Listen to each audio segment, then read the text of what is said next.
Back in the 1990s, there was no couple as iconic as Pamela Anderson and Tommy Lee. She was a busty bikini babe on the #1 show on television, and he was the rock star drummer behind the hit single, Girls, Girls, Girls. So it was a match made in a sketchy spring break dive bar. After a whirlwind 4-day engagement in Cancun, Mexico, this wild celebrity duo returned home to LA to trick out their new mansion with sex swings and pillow rooms. It was a massive renovation project for a couple of newlyweds who barely knew each other, so what could go wrong? Well, money. A fight about money soon broke out between Pam and Tommy and their construction crew, and it caused one angry electrician to hatch a very creative plan to get revenge on the couple. And after he does, Pam and Tommy soon discover that they're missing a valuable piece of property, an intimate tape of them having an extremely good time on their honeymoon vacation. It's not long before bootlegs of the tape are swirling around Los Angeles, and late-night hosts start cracking pervy jokes about this famously forbidden footage.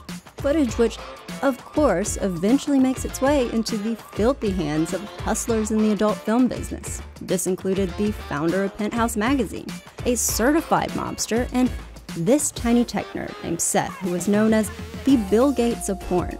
Seth was a savage conman and a master media manipulator, and after he got his paws on Pam and Tommy's tape, he wasted no time uploading it to the new information superhighway known as the World Wide Web, and that kicked off a huge legal battle with Pam and Tommy that kept all of their names in the headlines and that turned the stolen honeymoon video into a bestseller that earned millions of dollars in profits. Now, Pam and Tommy insist that they never saw a dime of that money, and Seth, on the other hand, says they're lying through their teeth. But y'all, I have dug up the specific terms of the alleged deal that the couple signed with Seth's company so that we can get to the bottom of exactly what happened here. I've also got some seriously satisfying updates about the current whereabouts of the many co-conspirators in this shady saga, including a couple who reportedly became international fugitives. Plus, we're going to talk about the recent Hulu series that came out about this story and why the internet got totally outraged about it. And we're going to look at a few very suspicious choices made by Pam and Tommy themselves that raise major red flags about their innocence in this whole situation. Y'all, this is a hot mess of who done it, who's lying, who's being exploited, and who's cashing in. And you are not going to believe how it ends after all the tea is spilled. So get your mugs out because we about to guzzle, y'all.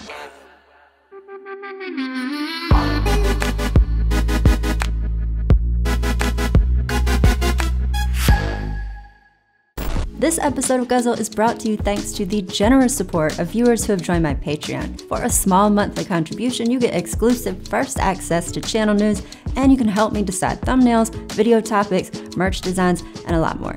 And I want to give a special shout out to my thirsty stans, Ed, Nick, and Randy. Y'all are seriously my favorites. Thank you so much for your support. Hey y'all, it's Mary and welcome to Guzzle. In this episode, we are digging deep into one of the craziest, most cutthroat sagas I have ever seen. But before I get too far into it, we gotta go back to the beginning. The story of how Pamela Anderson became famous is pretty incredible. So in 1989, Pam is 21 years old when she goes to a football game in Canada, which is where she's from. While she's in the stands, all of a sudden, she says the cameraman for the Jumbotron zooms in on her, and suddenly she sees herself broadcast on this giant screen in the arena. I looked up at the big screen and there was 50,000 people, and there was my head. Huge. Everyone was yelling. It was really bizarre. Well, the stadium went crazy when they saw her face. They saw her head, yes. It might have also had something to do with the fact that Pam was wearing a form-fitting crop top t-shirt featuring one of Canada's most popular beers called Labatt's Blue. Now, Pam says that after all of this happens, that beer company Labatt's gets in touch with her because they want to do a commercial with her for their famous beverage, and Pam also ends up being featured on a poster advertising their brand. Pam says that is how the popular adult magazine Playboy first learned about her. Playboy found me through that. Saw the ad and called you, And called me and said they wanted me to do a cover. Which kicks off her acting career. And it just happened. I went to a football game and kind of got discovered there. Came down, did Playboy, and I just haven't left. Yeah, that was it. The band. Wow. I know, wow. But even though Pam makes it seem like her rise to fame was this crazy coincidence, there is this photographer named David Sarita who says he used to work with Pam back in the day, and he claims her discovery story didn't quite go down like that. He says that Pam's boyfriend at the time actually created that beer poster of Pam before the football game ever happened, suggesting that there was some serious strategy going on behind the scenes. Now, the guy who made these accusations, questioning Pam's version of events, does give me some concerns about his credibility, seeing as he's written a book called Face to Face with Jesus Christ, and here he is speaking at the International UFO Congress about reverse engineering alien technology. I wish we could abduct all the members of Obama's Congress and make them come to the UFO Congress for the full week, and then they'll know the truth. And that's why the UFOs are all in Mexico. So yeah, there's a good chance that David's claims about Pam are low whack, right? But his accusations are not the only potential holes in her discovery story. Another inconsistency is that in a couple interviews, Pam says she went to this football game with her neighbors. But in this Playboy documentary, and that is a term that I use lightly, Pam said she went to the game with her roommate, not her neighbors, according to IMDb. Another little snag in the story is that Pam says that Playboy found out about her through those Labatt's beer promotions and that they called her before she appeared in their magazine. But I found several reports that it was Pam who reached out to Playboy first after a photographer took pictures of her and then sent them to Playboy at her request. This documentary about Pam's life is one of the sources that claims that, and it also lists Pamela Anderson as the copyright owner of this film, so I'm assuming she approved the script. So what you want to do before Playboy? I just got out of You're a little girl, you want to, I want to be in Playboy someday. I did. I realized my dreams.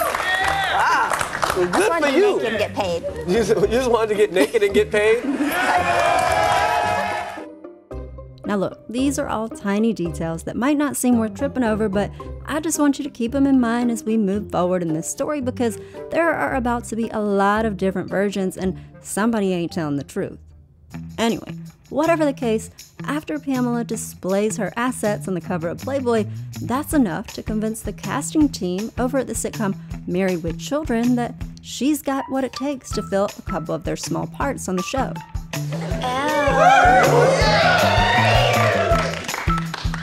As in, all night long? The writing on this show is just genius. Honey, I'm home! Al Hercules Bundy! Who is this person? Who's this, Alzy? Rather than take time and explain it all, why don't you two just fight over me right here on the bed while I watch and take pictures? Which they do, but there's a problem. There's not enough hair whipping around. After showing off her top-shelf acting chops in that performance, Pam tries out for one of the most popular sitcoms in the US in the 1990s, a show called Home Improvement. During the audition, she says she was asked to say her name and to count backward from 10, and that scored her the job as Lisa the Tool Time Girl. It's bizarre, like there's a lot of things that I really love to do, and I think there are a lot of things that I am very talented at, but it's not acting. So I'm kind of just going, whoa, okay, I've got everybody fooled. But Hollywood producers saw plenty of good reasons to put Pam in the spotlight, and in 1992, at the age of 24, she gets her biggest on-screen break yet. A show called Baywatch, which followed California lifeguards saving lives while rocking hot bodies, thought that Pam would be the perfect fit for their new leading role, so they invited her to audition several times, but Pam said she didn't know how to get to that neighborhood in LA where the auditions were being held. So you literally didn't go because you didn't know how to get to Marina Del Rey, and Yes. if your boyfriend didn't drive you, you wouldn't have gone? Right. And she canceled on us 11 times, okay? She missed an appointment, and I said, listen, Susie, Fern, we don't need that. And they said, no, this girl is special. How did you get the part of C.J. Parker? I didn't wear a bra to the audition. Susie and I knew this was the girl. It was just you knew it. One of her castmates, though, David Hasselhoff, disagreed because he didn't like the fact that Pam had posed in Playboy. It just bothered me. We didn't need that. David was always the voice of, my kids have to watch this show. And we were always the voice of men have to watch this show as well, and sex sells.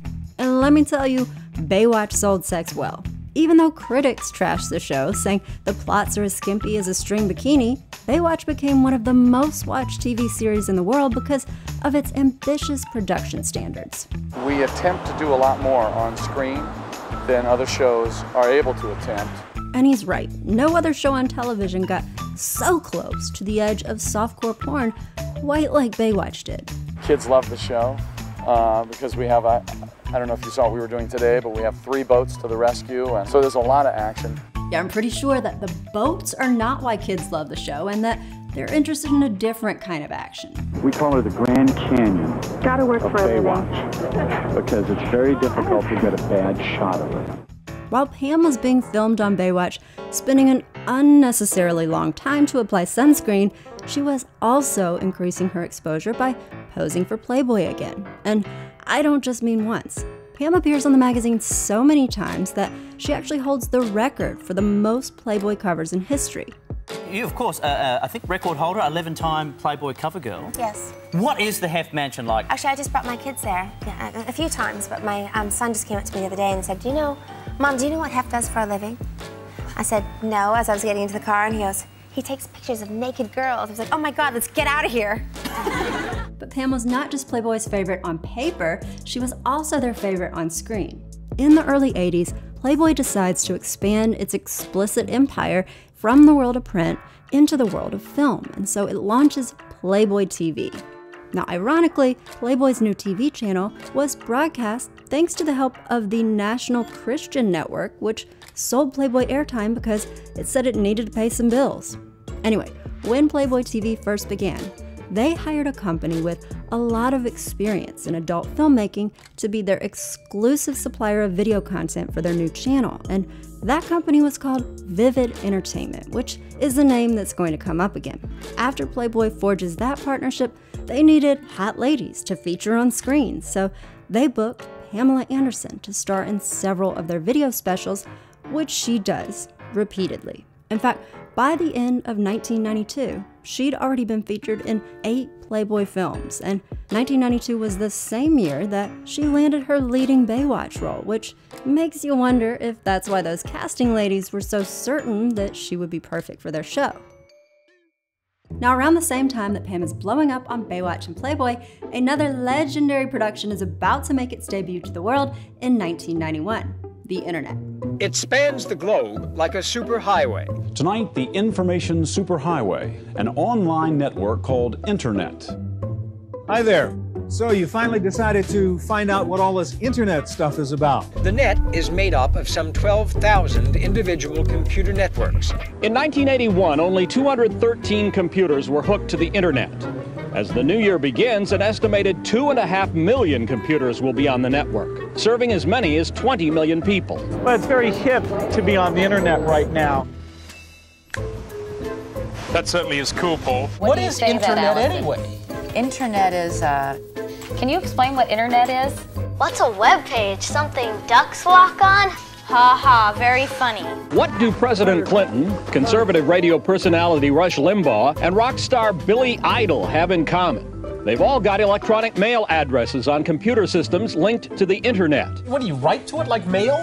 Hi, Mike. What's up? Imagine a world where every word ever written, every picture ever painted, and every film ever shot could be viewed instantly in your home. With point-and-click access to instant news and sports, financial updates, online magazines, shopping and travel. I'm afraid that if I subscribed to something like internet, I would get hooked and I would never spend time with my family. Girl, don't do it. It's not worth it. Call now for America Online, a new way to use your computer to communicate and have fun. Surf's up. See you on the net.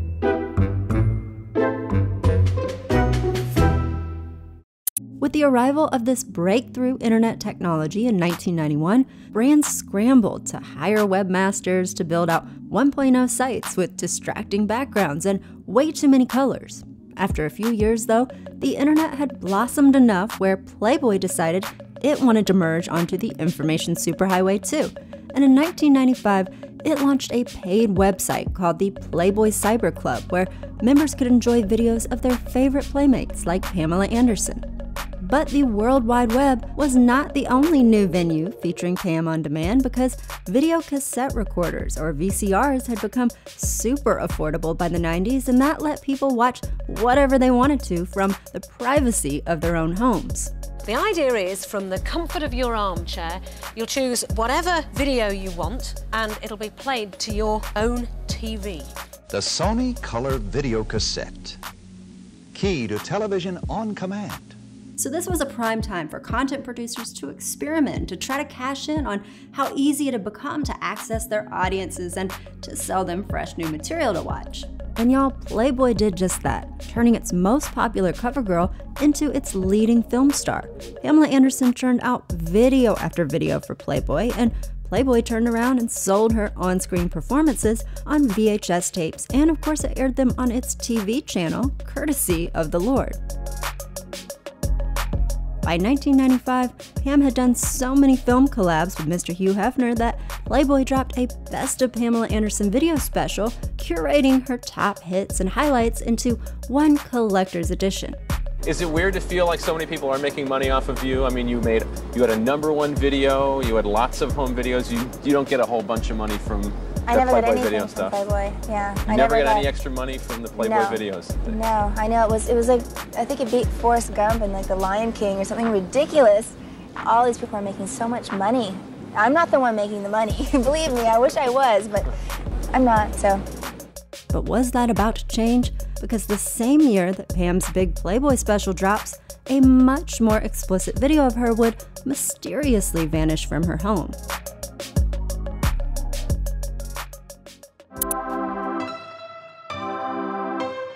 On New Year's Eve 1995, things were going great in Pam Anderson's life.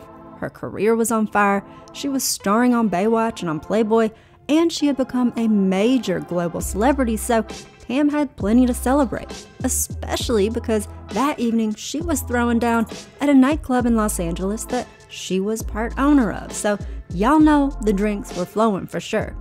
That's when she notices another big-name star who is partying at her establishment, a rocker named Tommy Lee.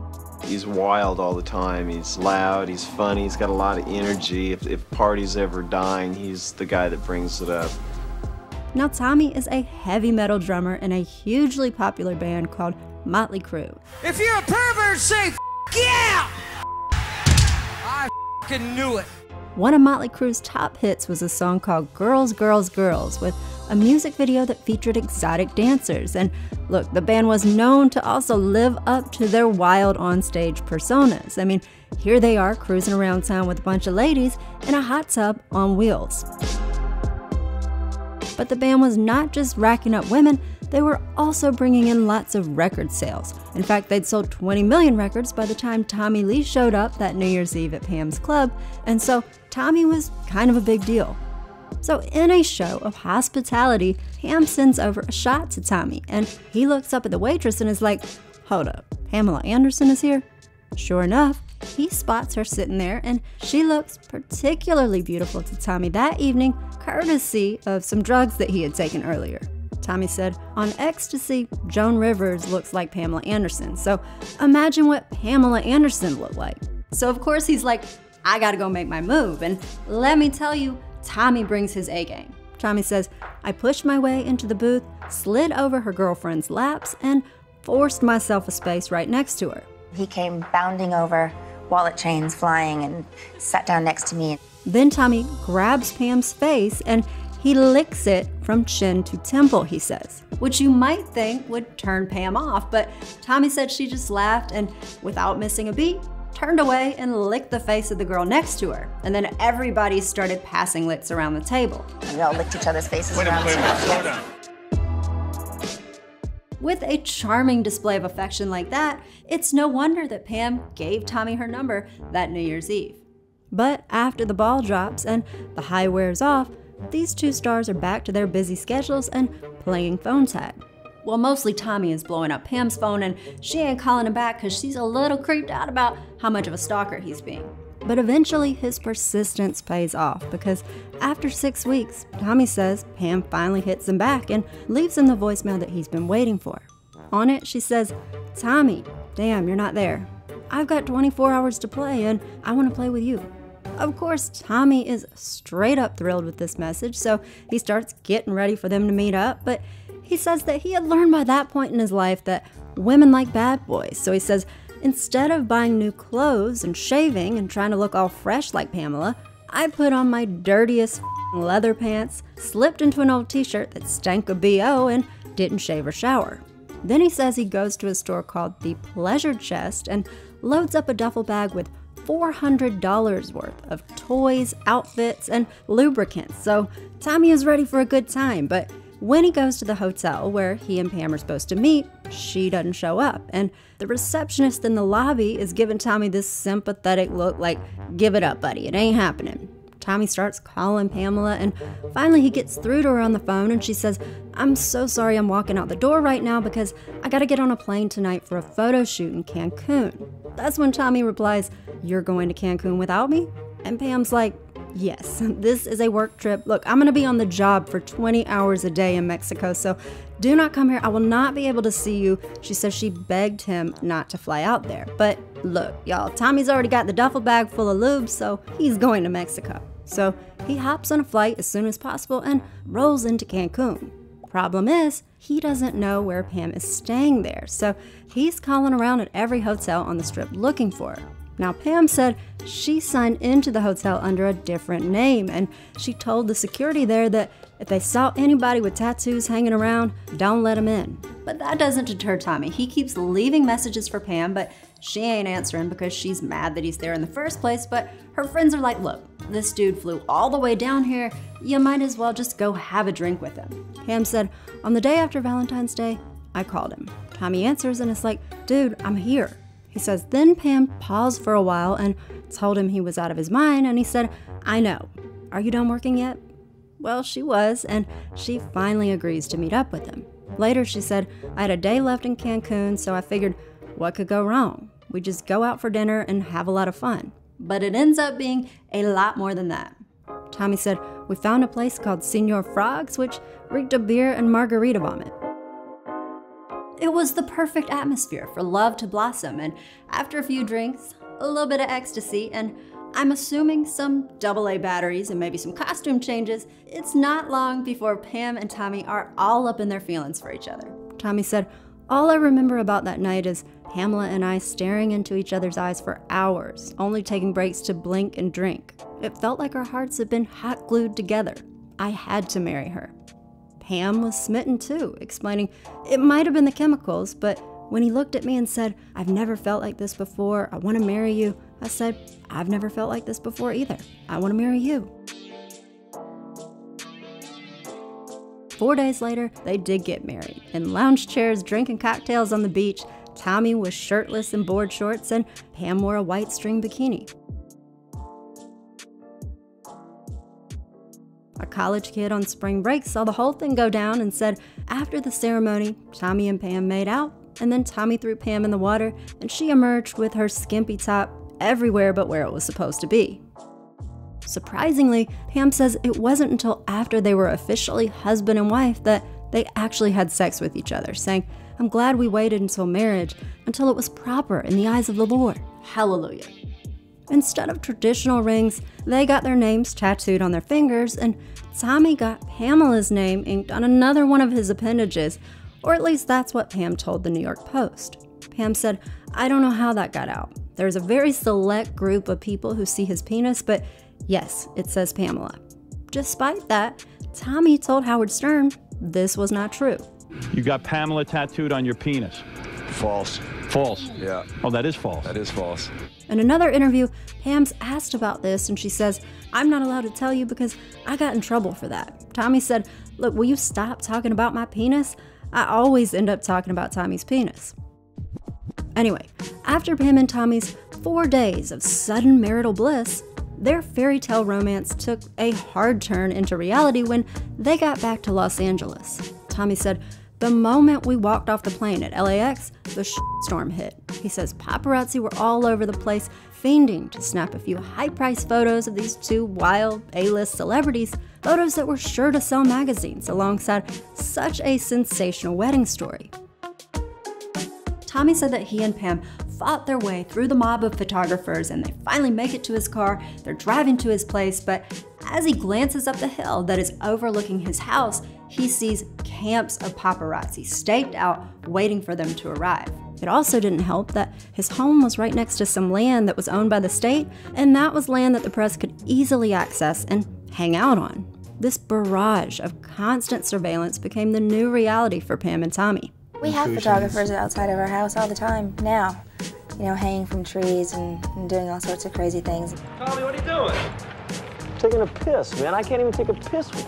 Why don't you guys have jobs? I'm getting into my car. I don't know how controversial or exciting that could be. Tommy said photographers would pop out of the bushes when we left the house and start high-speed chases with us down the freeway. Rolling Stone said that they would sometimes find boom mics hanging over their fence, and Tommy said he had to hire 24-hour security. But it's like legal stalking, He jumps out behind cars and scares the daylights out of me. We're planning on lots of landmines and razor wire around our house. And she wasn't kidding. Here's Tommy on his balcony in 1995, cocking a shotgun at a media crew from the show Inside Edition. Split! Shoot your right now! We're just gonna sit in our house and go, poof, you're gone. Out of here. Hey, Tommy! You Pam, don't give me trouble, man!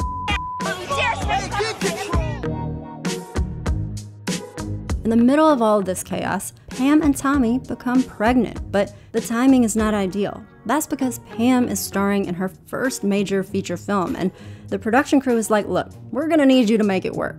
Everyone was like, well, we know you're pregnant, but you still have to kickbox in that 17-inch corset, and you still have to work 18 hours a day, and you still, you know, and I mean, that's just the business, what you have to do. And I said, okay, well, I can do this.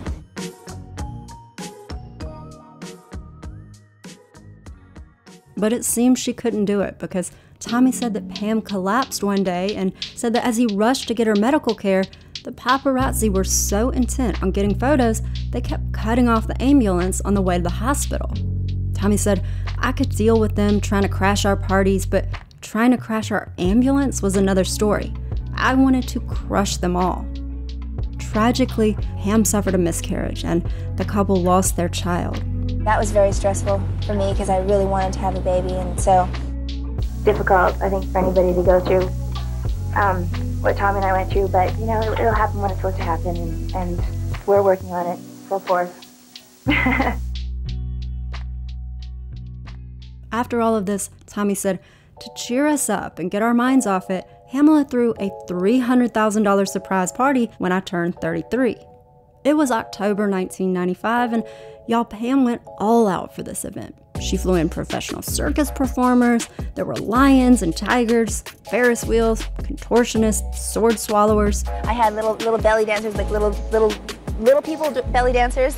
It was just, well, that's hard to cast. It was beyond crazy. It was so much fun. Pam even thought to order ambulances for the party to make sure that everybody survived, considering there was a supply of $5,000 worth of drugs there.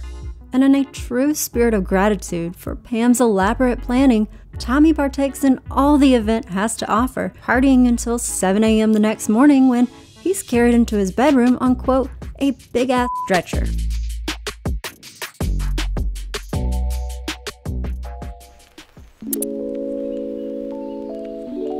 Let's go back to Pam and Tommy's spontaneous Mexican nuptials. So after these two tied the knot on an ecstasy-induced whim, it was time for the couple to return home to Los Angeles. But despite their intense 4-day romance and the fact that they were now husband and wife, Pam and Tommy were basically strangers.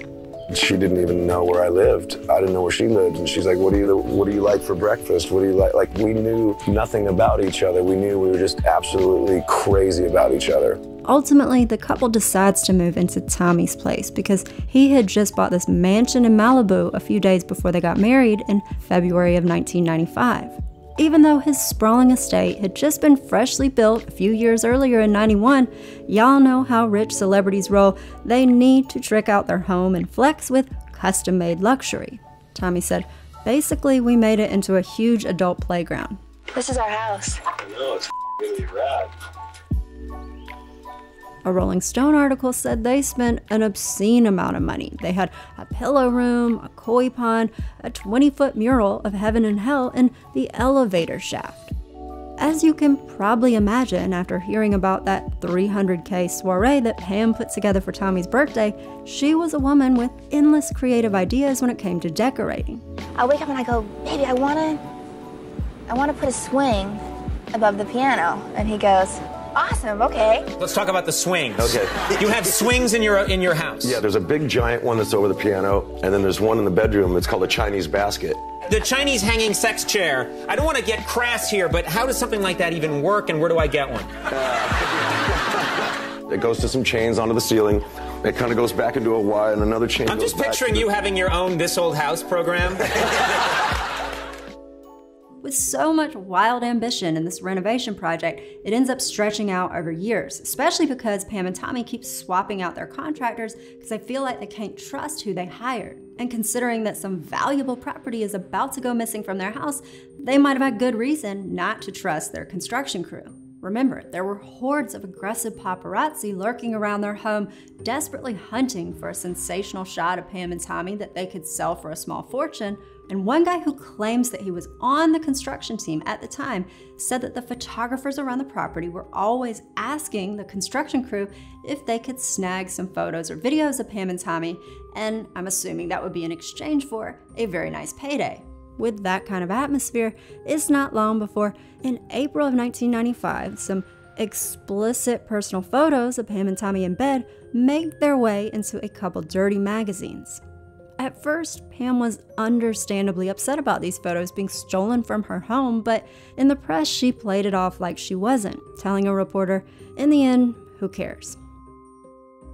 Now, as far as these explicit photos of Pam and Tommy hitting the press, let's just suppose for a second that these pics were stolen by somebody on the construction crew. Maybe somebody who bragged to the other contractors on site about how much money they made from selling them to the media. If this were the case, then you can see how some of the other crew members might be getting some ideas about how they could generate some quick cash, especially because it was taking a lot longer to turn a profit on this renovation project at Pam and Tommy's. Well, that brings us to this guy, an electrician named Rand Gauthier, who was working at the couple's Malibu mansion. Rand was not only skilled at electrical wiring, he was a Renaissance man because he also had a showbiz career. See, Rand's dad had been a pretty famous actor in the 1960s and 70s. His name was Dick Gauthier, and he'd appeared on some very popular shows, including Bewitched, The Dick Van Dyke Show, and The Mary Tyler Moore Show. You know, it's funny, all this time I thought you'd been avoiding me. I want to explain something. Mary, there are some things that don't need explaining. This one does. But his son Rand went in a different direction for his on-screen career, starring in 70 adult films in the 1980s under the stage name Austin Moore. Rand was also married to an adult film star, and he also worked at a studio that produced explicit movies where he put his electrician skills to use, and so Rand definitely had some connections in the adult entertainment business. But in 1995, he was focused on Pam and Tommy's home renovation, which he says was a difficult job because they had a long wish list of demands that was constantly changing, and Rand says he was getting fed up. Finally, their differences came to a head after Pam and Tommy fired Rand and the rest of the crew that was working on the home. And Rand says that they also refused to pay them for their work because Pam and Tommy felt that it wasn't done right. Rand, on the other hand, said Pam and Tommy stiffed him for $20,000. And at this point, Rand says he's over it. He just wants this job over. But he says when he goes back to their mansion to get some tools that he left there, Tommy points a shotgun at him, saying, "Get the f off my property." And if Rand is telling the truth here, then this was a risky move by Tommy, because it is not a good idea to piss off the electrician who knows exactly how your house is laid out and who installed the security system in your home, because he knows exactly how to disable it, which is what Rand said he did when he snuck onto Pam and Tommy's property to get revenge on them. We were told by our construction company, put all your valuables in your safe. It's about the size of a refrigerator. Cameras, videotapes, wedding photos, jewelry, you name it, everything of value, because the house is pretty much open to a lot of workers in here. That electrician, Rand Gauthier, said he planned to steal this safe from Pam and Tommy. But before Rand could get his hands on those treasures, he had to figure out how to get inside the house without being detected by those security cameras that he installed, and so he came up with a very creative solution. He decided to disguise himself as the family dog by throwing a big white rug made out of Tibetan yak fur over his back and then crawling on his hands and knees through the yard to the garage in the middle of the night so that if anybody noticed movement on the property at night, they'd just think it was the dog that was dragging a U-Haul dolly behind it, so totally undercover. Rand says that at 3 a.m. one morning in October 1995, he decides to put this master plan in motion, somehow making it inside the house where, by the way, he says Pam and Tommy are sleeping, which is crazy to me that he would break in while they're home, but he says that he does. Rand says that once he's inside, he immediately disables the security cameras and then heads to the safe, but this thing ain't easy to access. See, the safe is hidden behind a carpeted wall in Tommy's music recording studio, and there is all this heavy equipment in front of it that Rand says he has to move, including outboard gear like this, several racks of it that are 6 feet tall each, he says, and a huge recording console that weighs hundreds of pounds. And Rand says he's moving all this stuff without Pam and Tommy hearing it while they're sleeping, which I guess if it was a recording studio with good soundproofing, then maybe that's possible. That said, a Rolling Stone reporter who shared Rand's story and interviewed him said that the biggest point that he wanted to get across to her was what a strong and fearless guy he was to pull all this off by himself. Speaking of that, Rand says that once he got access to the safe, he tipped it over on his own. And this is a big safe. And anyway, then he strapped it to the dolly that he brought. He moves all that recording equipment in Tommy's studio back into place so that nobody would suspect that anything was missing, and then he wheels that dolly with the safe on it down the driveway and out the front gate. Rand's ex-girlfriend, Sandra Markison, says he told her about stealing the safe back in the day. He told you that he stole a safe from Tommy Lee and Pamela Anderson's home, is that correct? Yes. What did he tell you about stealing the safe? He put some kind of cover on him so that he would look like one of their dogs and snuck in there. He said he carried it out on his back. I mean, it just doesn't seem humanly possible. Yeah, and it's not like a little safe. This thing was about the size of a fridge, empty. Right. It weighed 500 pounds, so it had to take a few guys and a dolly. And this is where Rand's story starts getting really sketchy for me. Rand insisted to Rolling Stone back in 2014 that he pulled off this heist alone and that it was all his idea. But remember I said that he was working at an adult film studio at the time? Well, the guy that Rand worked for, who owned that studio, was a big player in the adult film industry. His name was Milton Ingley, or you could call him by one of his creepy nicknames, Tingly Ingley or Uncle Milty. Milton was a Vietnam vet from Texas who had studied cinematography and who'd been in the adult film business since the 70s. And then he'd started making explicit films after he started a production company. Milton seemed like a really jolly dude because he had these rosy cheeks and he liked to laugh, but that may have also been part of his MO because Milton was known to be a smooth-talking deal maker. If Uncle Milty saw an opportunity to make money, he was going to take it. Now Rand, on the other hand, was not the brightest crayon in the box, or at least that's according to one of his colleagues at Milton's studio. A movie director there who worked with him called Rand Milton's pet idiot, and he said that whenever Milton made a mess of something, he'd always blame it on Rand. So if Milton used Rand as his favorite scapegoat, and Milton was also this slick opportunist, then it makes me wonder whether it was really Rand's idea to steal that safe in the first place, and there are more reasons to suspect this. See, after Rand rolls off of Pam and Tommy's property with this giant safe, he says he takes it to a secure location and then spends a tedious hour sawing into the back of it, and once he's inside, he looks at all the valuables and there's an item that Rand said he never expected to find: a video cassette tape. So Rand says he decided to bring the tape back to the studio where he worked, and then he and his boss Milton take a look at it and they are shocked at what they see. I mean, what are the chances that Rand, who had starred in all of these adult films, and Milton, who was this major producer of adult films, what are the chances that they would just discover this explicit tape in this safe? You know, they just happened to find it there and they had no idea that it was there beforehand. I don't know, but it seems pretty incredible. According to Rolling Stone, Rand and Milton make a few copies of the tape and then they destroy the original one to get rid of the evidence, and now their goal is to make some money from this footage. And this is where Rand lets his smooth-talking boss Milton take over, and Milton sets off to strike a deal with a distributor to sell this tape to the masses. But Rand and Milton are not the only ones looking to cash in on this tape, because there is another person involved in this scheme, this guy. This is a photo from the 2014 article in Rolling Stone where Rand tells his grand tale of stealing Pam and Tommy's safe. Now this photo does not have a caption, but when I looked at the page's source code, the alt text for this photo said the name Steve Fasanella. And if you don't know, alt text is short for alternative text, and it describes what's in a photo in case an image doesn't load or to help blind audiences know what is shown. So, if the alt text for this pic says Steve Fasanella, that makes me think this is Steve in this photo, right? And if Steve is here with the safe, then I'm wondering whether Steve lent a helping hand to Rand to steal this thing. Whatever the case, it seems safe to conclude that Steve was involved somehow, and so who is this guy? Steve Fasanella also worked at Milton Ingley's studio, and by the way, Fasanella is not this dude's real last name because he did not want to put his identity on blast. Anyway, after this tape gets handed over to Milton, who was known to be this slick-tongued hustler, it became clear to Steve that he was not going to be cut in on the action, and so Steve went ahead and made his own copies of the tape, and he started selling them for $175 a pop out of the trunk of his car, according to Rolling Stone.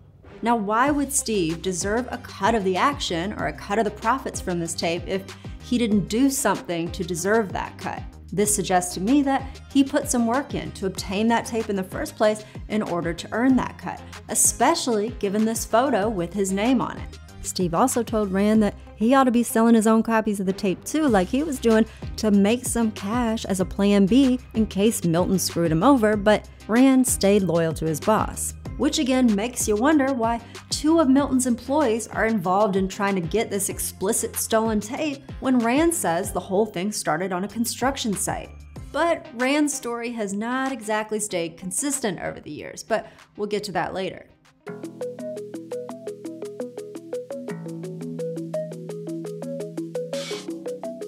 For now, let's talk for a second about what was on that tape that is at the center of all this drama. Now, I have not watched the tape. Y'all, I do a lot of research for these videos, but I did not want to see that. But other people who've watched it say the footage was just as messy and random as you would expect on a home video that was never meant for anybody to see.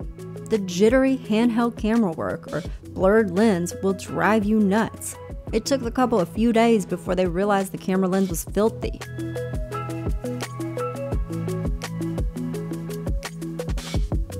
There are scenes from the couple's wedding, shots from Pam working on a movie set, but a lot of the footage is from a honeymoon trip that the couple took in the summer of '95, where they drive to Lake Mead, which is near Las Vegas, and then Tommy rents a houseboat for Pam's birthday, and they go fishing, they hang out, often without clothes, and they get it on while aboard their vessel. So there's a lot of footage, but the quote-unquote action scenes only take up about 8 minutes total, but to Rand Gauthier and his boss Milton Ingley, those 8 precious minutes are the ticket to a jackpot. There is an obvious problem though.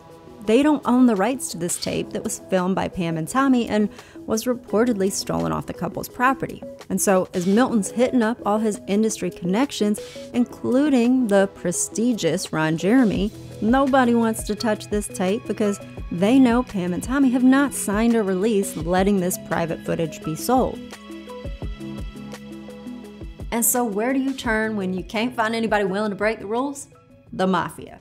And now to a big mafia takedown today. In New York today, a break in the mob wars for what might be called a family gathering.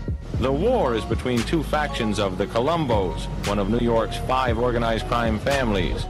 Milton hits up a guy named Louie Peraino, also known as Butchie for reasons that I'm scared to look up.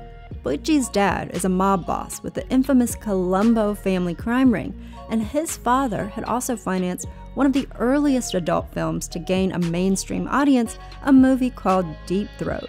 So Milton's buddy Butchie had some deep ties to the adult film business, and Butchie even ran his own distribution company for films that was very familiar with releasing controversial titles. So Milton figured that this guy Butchie would for sure be down to distribute this tape, but even Butchie is like, nah dude, this is too messy to share under my name. But Butchie's like, look, if you want to take the risk to sell this tape, then I will loan you $50,000 to help you do that, but you're gonna have to pay me back with interest and a cut of the profits. So Milton's like, bro, that sounds great. And he takes that cash and he uses a slice of it to make thousands of copies of the tape and to launch a few websites to sell it. Now, when people buy the tape from his site, they're not getting digital access to a video stream. The internet ain't quite there yet.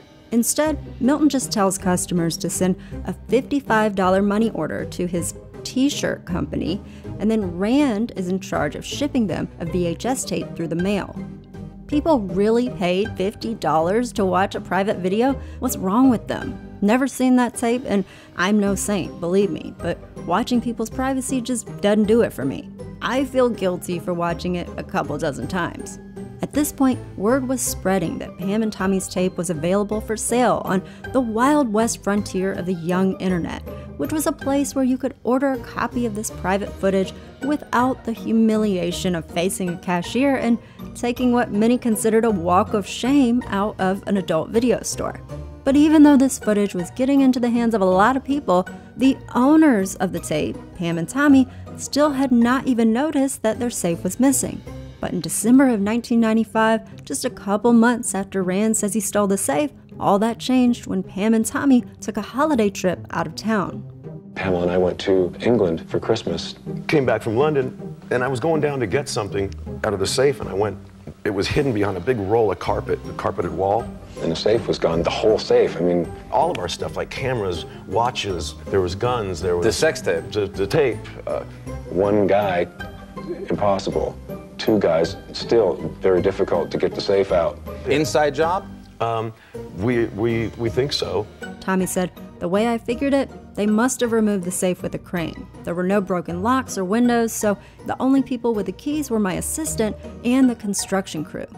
Pam and Tommy then filed a police report listing out the valuables that they had stored in that safe, including serious weaponry, jewelry, and videotapes and photos that were personal and highly confidential.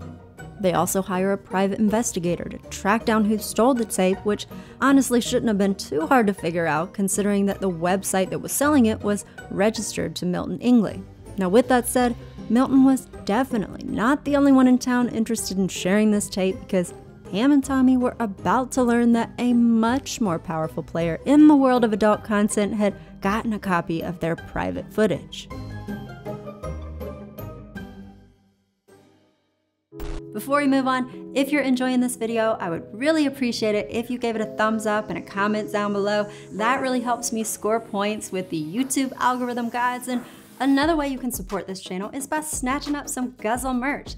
All of this swag is designed by me personally, and buying it will also score you some karma points because you will be helping spread knowledge and awareness about shady moneymakers. Plus, you can save 15% on any order in the next 48 hours by using the code Pamela. And you can shop at marybetsy.com/Guzzle merch if you're interested. All right, y'all, let's get back to the video. In early 1996, Pam and Tommy learned that their honeymoon tape had made its way into the hands of Bob Guccione, who was the creator of one of the most popular adult magazines in the world, Penthouse. Now by this point, Pam and Tommy have some solid leads about who took this tape in the first place, and they seem ready to fight everybody to keep this video from spreading. So, in March of 1996, they file a massive $10 million lawsuit against Penthouse, Rand Gauthier, Milton Ingley, and anybody else they thought could be involved. In their case, they allege that a contractor stole the tape from their home and then sold it to the highest bidder, which turned out to be Bob Guccione at Penthouse. Pam and Tommy's lawsuit also accused Penthouse of planning to sell and distribute their tape, which they made clear they did not consent to.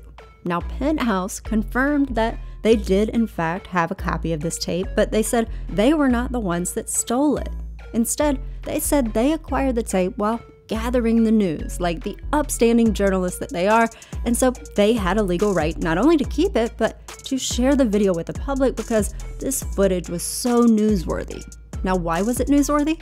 Well, Penthouse argued the footage showed Pam rolling a joint, and Pam had told Star Magazine the year before that she didn't do drugs. Now, Pam and Tommy's attorneys obviously disagreed with that assessment, and they pointed out that the tape was stolen property and that Penthouse admitted it was stolen property, and so they should just give it back. See, Pam and Tommy's goal with this lawsuit was obviously to stop this tape from being shared, and so they wanted the court to order everybody to return any copies of their tape, and they wanted the judge to ban Penthouse and Rand and Milton from sharing it. So obviously the two sides in this case were split, and so it was gonna take a while for everyone to argue and for the judge to decide this case, but in the meantime, Pam and Tommy wanted the judge to issue an immediate order stopping everybody from sharing the tape until the case was decided. There was just one problem with that though, the US Constitution. See, when somebody shares a piece of content, that's a form of speech, and here in America, we like free speech. Yes, of course, there are some exceptions to the First Amendment, but we figure out if those are applicable only after someone speaks. We don't censor people ahead of time, and so the US Constitution generally will not let a court prevent someone from saying something before they've said it. But that is what Pam and Tommy were asking the court to do, to ban Penthouse from sharing their tape. But ultimately, the court denies their request. This whole thing blows my mind. Correct me if I'm wrong, but if a married couple videotapes their lovemaking and some thief steals this video, how is it that the Lees lost their case to prevent the publication of stills from the tape? What the courts allow for the most part is okayed by every red-blooded real American hero. Let the good times roll. Now let's be clear, this did not mean that the judge was telling Penthouse, yo, you are totally free to share this tape and you won't get in trouble from it. And Penthouse understood this. It knew that it did not have the copyright to this tape. And so Penthouse knew it would still be risky to share any clips or any still frames from the video without Pam and Tommy's permission. But despite that, Penthouse definitely still wanted to cover this big story about the tape in their magazine. And so in their June 1996 issue, they put a very eye-catching shot of Pam on their cover, and inside they devote 6 pages sharing photos and an article that talks about that stolen honeymoon tape. Now, they don't publish any still frames from the stolen video. Instead, they print those old Polaroids that had showed Pam and Tommy having sex, Polaroids that had already been published before in the past in magazines, and photos that Penthouse knew it could more easily argue were fair game in the very likely event that Pam and Tommy would sue them again, which of course they did. After that racy Penthouse issue, the couple files a lawsuit demanding that Penthouse pay up for sharing these photos without their consent and for violating their privacy. And now that these photos had already been published and the speech had already been spoken, the judge in the court could look at exactly how they were used and could decide whether Penthouse broke the law by sharing them. But when the judge does that, he ends up saying Penthouse didn't do anything wrong under the law. How? Well, the court ruled that the stolen Polaroids were no longer private because they'd already been published. So if somebody violates your copyright once, then I guess it's cool for everybody else to do it. It also ruled that even though Penthouse was using these photos without Pam and Tommy's permission, the magazine was not profiting from them illegally because they were printed with an article reporting about how Pam and Tommy felt about the stolen pics being shared, and so that made the article newsworthy. The judge was basically saying, look, if Penthouse is going to report on how Pam and Tommy felt about these photos being shared of them, then of course they're going to have to show the photos so that readers know what we're talking about. That's crazy. How? They deemed it newsworthy.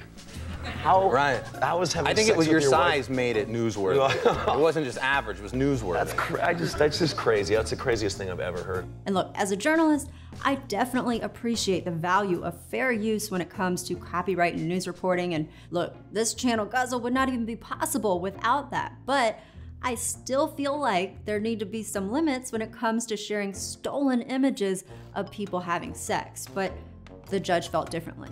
E! Online wrote that Tommy and Pamela Anderson Lee's sex life can be enjoyed by all, now that a federal judge has dismissed their lawsuit against Penthouse. In his ruling, the judge also mentioned that Pam had been very open about her sex life before, and that she had talked about dangling naked on a swing above Tommy's piano, and that Tommy had her name tattooed on his penis. MTV reported at the time that the judge essentially concluded that once celebrities allow media scrutiny of their private lives, they must learn to live with the subsequent news coverage. We feel very violated. I mean, those are some private moments. I'm horrified. It's not cool. Tommy said, "The judge in our video case shut Pamela and me down on every privacy issue." As the Penthouse attorney in the case says, this decision teaches a vital lesson to those who video themselves having sex and take insufficient care with respect to the tapes. Best thing from this is don't make a sex tape because you never know what can happen to it. Ladies, don't ever let a man film you. No ifs, ands, or buts.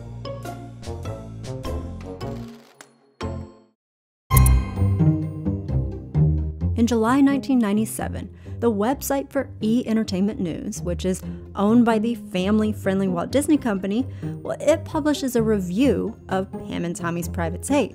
We've seen them. Shh, now here's what's in them. This article was written by a guy named Bob Ellison, and Bob says he got a private screening of Pam and Tommy's tape from a man that he mysteriously refers to only as Marvin the Mensch.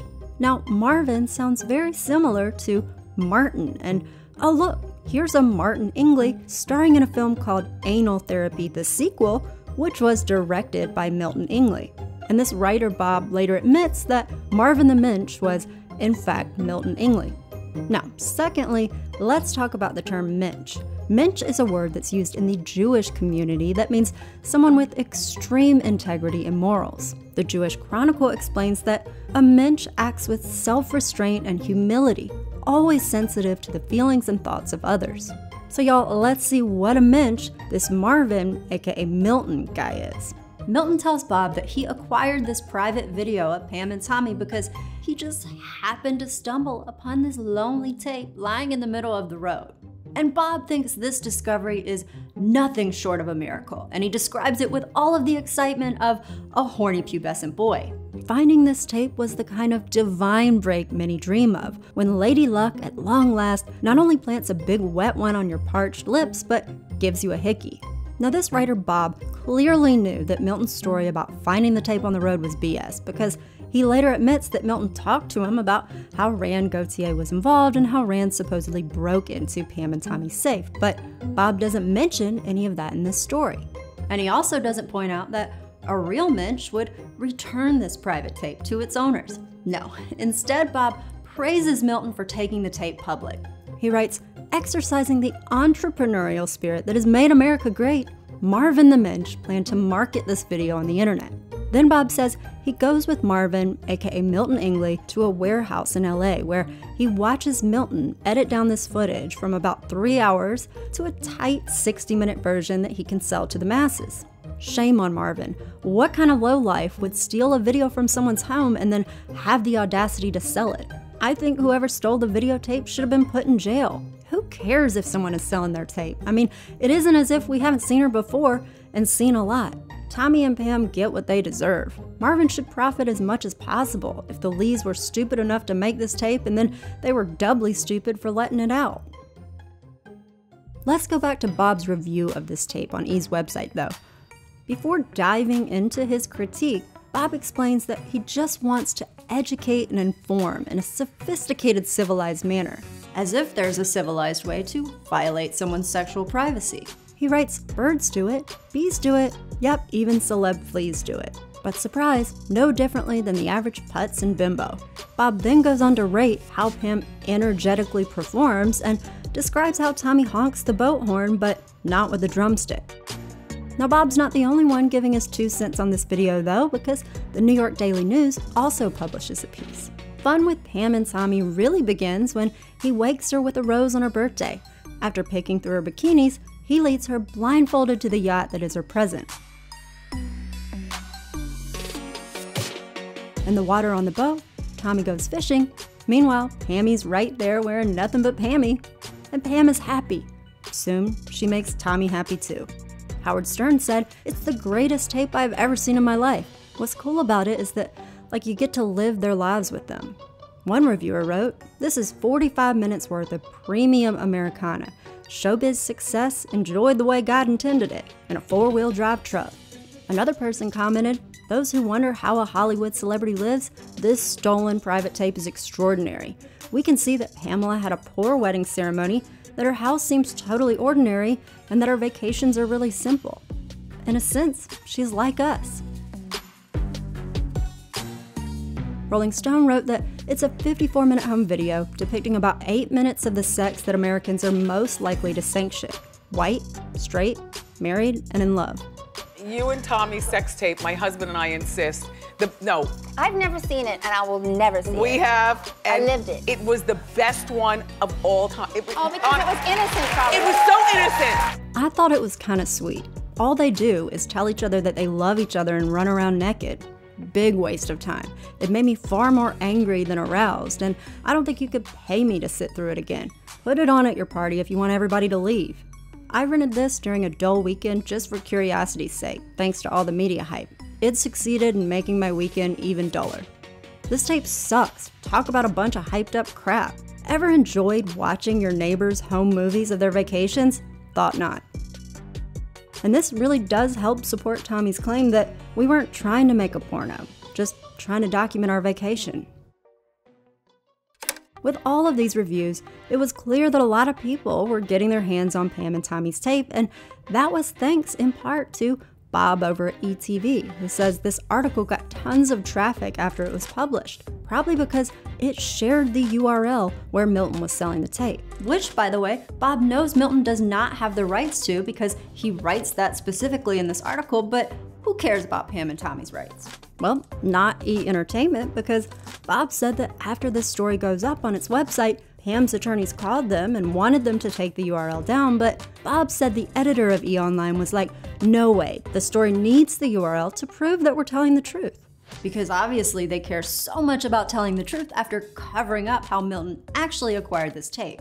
Oh, did I mention that Bob tells us that Milton is planning to flee the country the day after he edits this tape because that's totally something that an innocent mensch would do.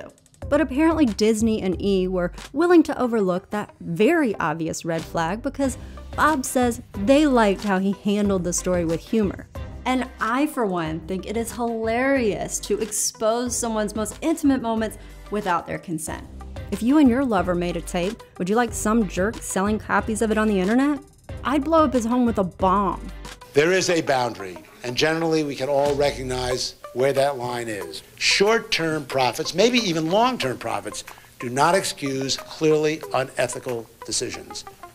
Even after the court orders Milton a few months later to stop selling this tape, E! Online still doesn't take this article down, and it doesn't remove the URL for Milton's illegal site.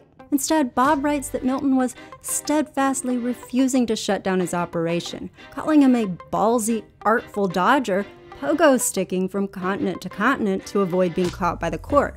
Bob spends such an obsessive amount of time fanboying over Milton Ingley that he can't even manage to write a single thing about how messed up this whole situation is for Pam and Tommy. And over a decade later, in 2016, Bob seems to feel the same way because in an interview he said that he had, quote, a lot of fun with the article, and he even bragged that it was mentioned on Jay Leno.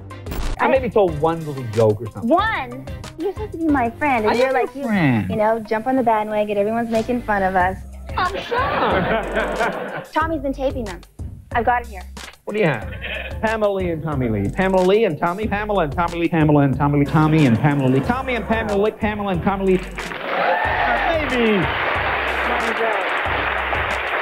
Maybe one or two. Did you have a favorite? It's not funny. It's not funny. This is devastating to us. It is? It is. It is? It's devastating? Like, this dude seems truly confused at the idea, which, Jay, this is concerning, especially given how many people commented on how uncomfortable Pam seemed on the tape. One reviewer wrote, although Tommy Lee isn't even close to being shy when he is in front of the camera, in a surprise turn, Pam is very inhibited. Spread your legs for me, please. Another person wrote, it's fairly evident from the start that Pam really didn't want to have sex on camera, but Tommy's constant badgering and whining finally made her give in.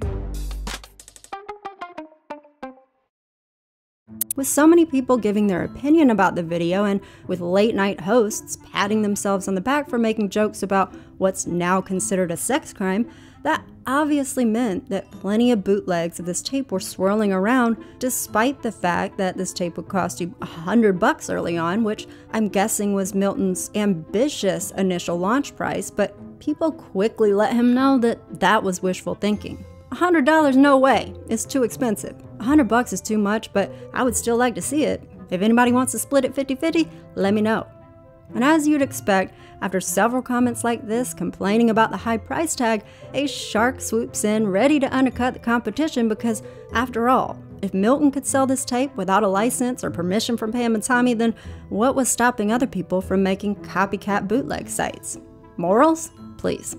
But look, these little poser websites popping up were the least of Pam and Tommy's troubles because this tape was about to land on the desk of the most low-down and dirty character in this story, a cutthroat tech CEO known as the Bill Gates of porn.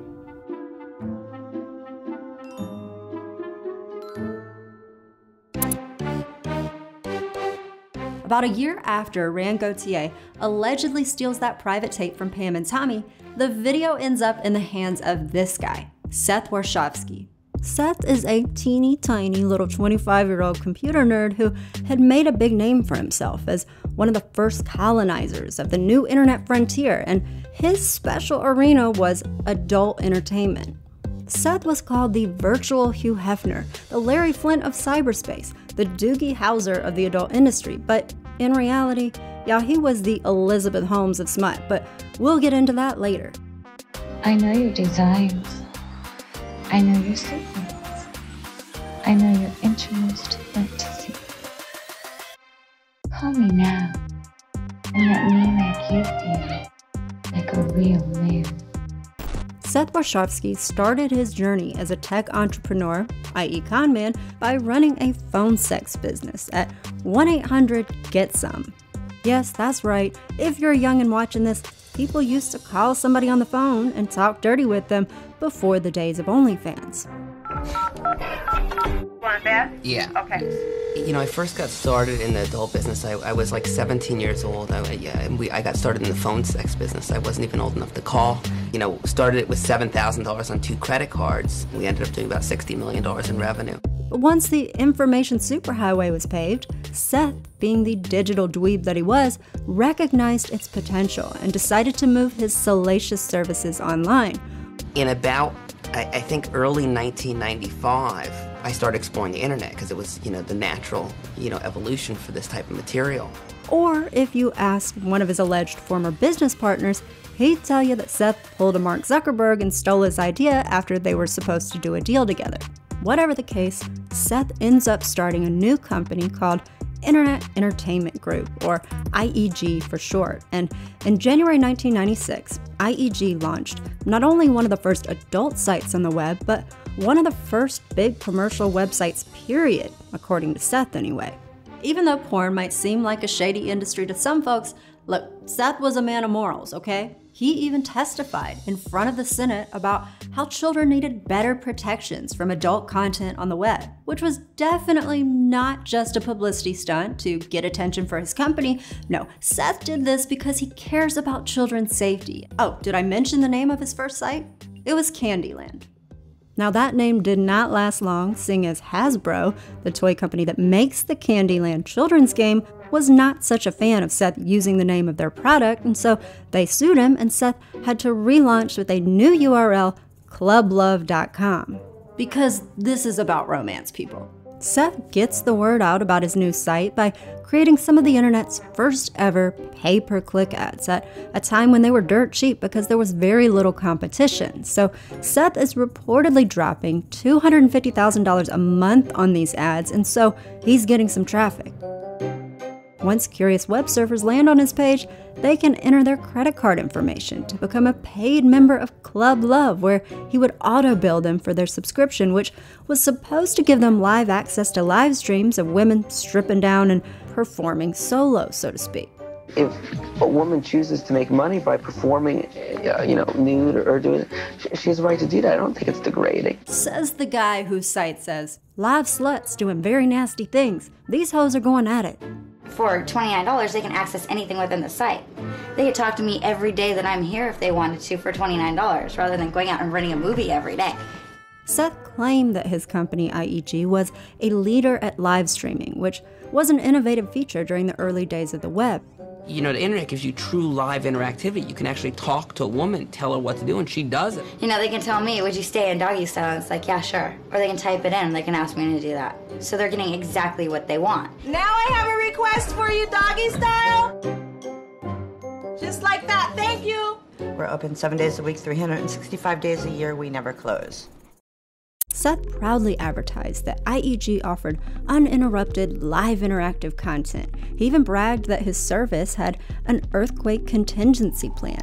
But IEG's tentacles reached far beyond Club Love because Seth said his company also provided real-time adult content to 14 other explicit sites across the web. IEG even produced content for a Penthouse website in a deal with the magazine's parent company. And they provided live content for Vivid Entertainment, which, remember, was the film production company that exclusively produced video content for Playboy's new TV channel. And it was also the company that would eventually market Pam and Tommy's private tape in retail stores. Because of all of these partnerships, Seth definitely made it seem like his company IEG was making bank. In 1997, he told the Wall Street Journal that IEG would make $20 million in revenue that year, which was $13 million more than they'd made the year before. And those were the kind of high-growth numbers that nobody bothered to check at this time because they were so hyped up thinking about how rich they could get investing in tech stocks. See, this was an era where people were betting on internet companies becoming hyper-profitable unicorns, and for the first time, online trading companies emerged that gave everybody access to stock information and made it easy for ordinary folks to become day traders. When you're on top of that wave and you're surfing, you gotta ride it to the end. This moment in history was known as the dot-com boom, which would soon be followed by the dot-com bubble and the dot-com crash.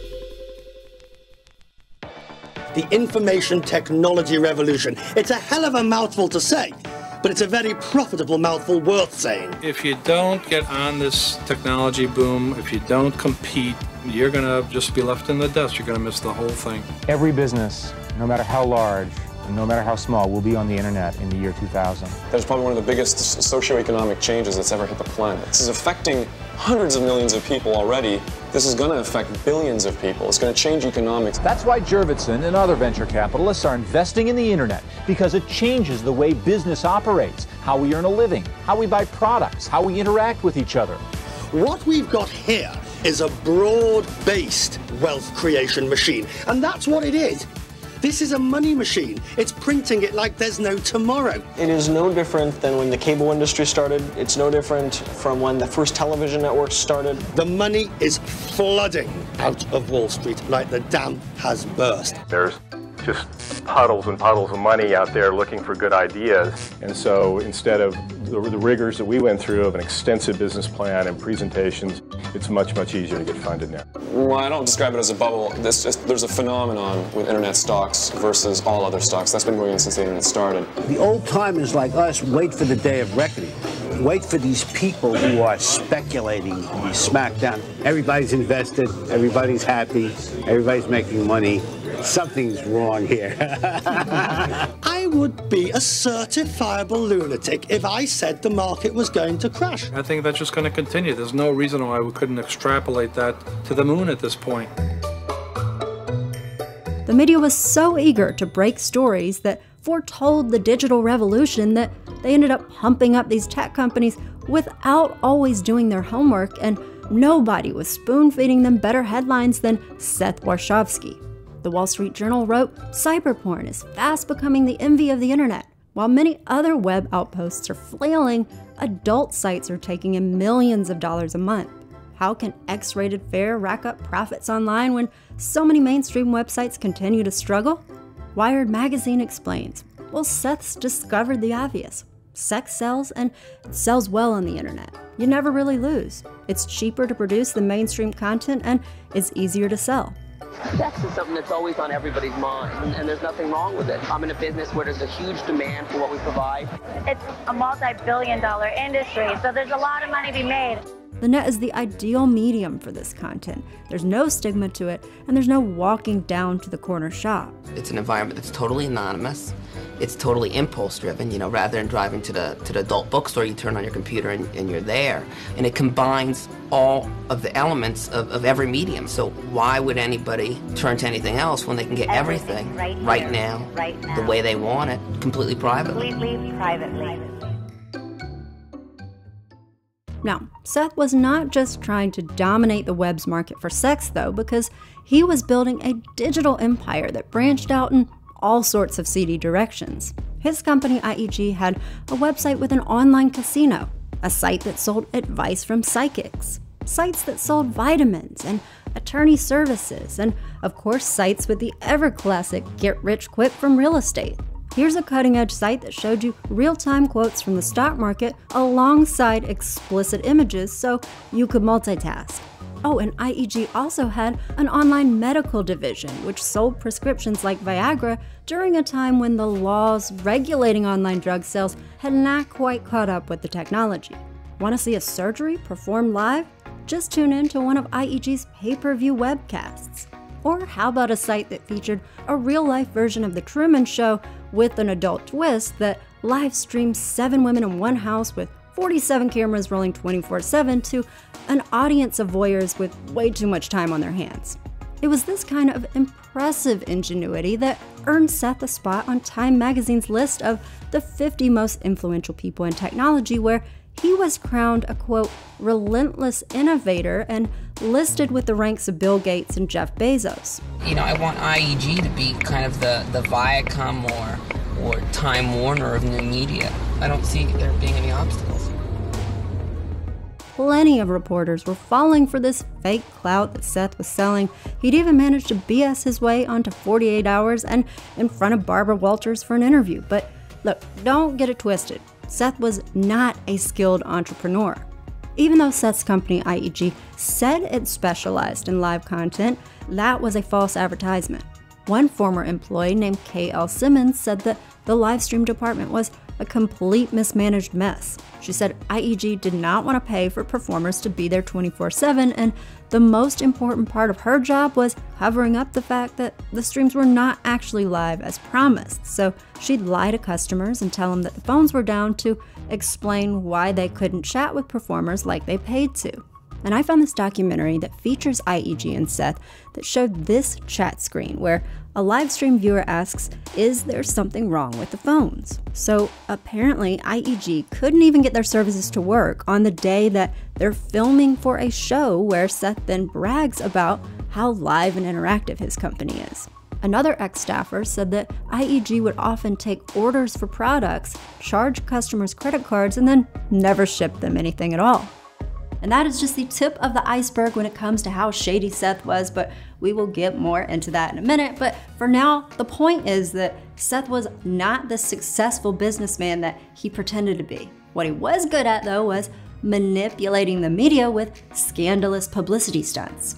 For example, Seth once offered any member of Congress a 99% discount at a brothel in Nevada, which of course made headlines and brought eyeballs to his website. Seth once said, "We kind of pride ourselves on our unique and controversial material, not just because it gets press, but it keeps our member base coming back for more and gets new people in the door." But y'all, let's get back to Pam and Tommy, because now that Seth had Pam and Tommy's private tape in his hands, you can bet that he was about to blow this up as much as possible in the media so he could bring in floods of new customers to his site. And as far as the legal repercussions, well, Seth had never been one to worry about the law.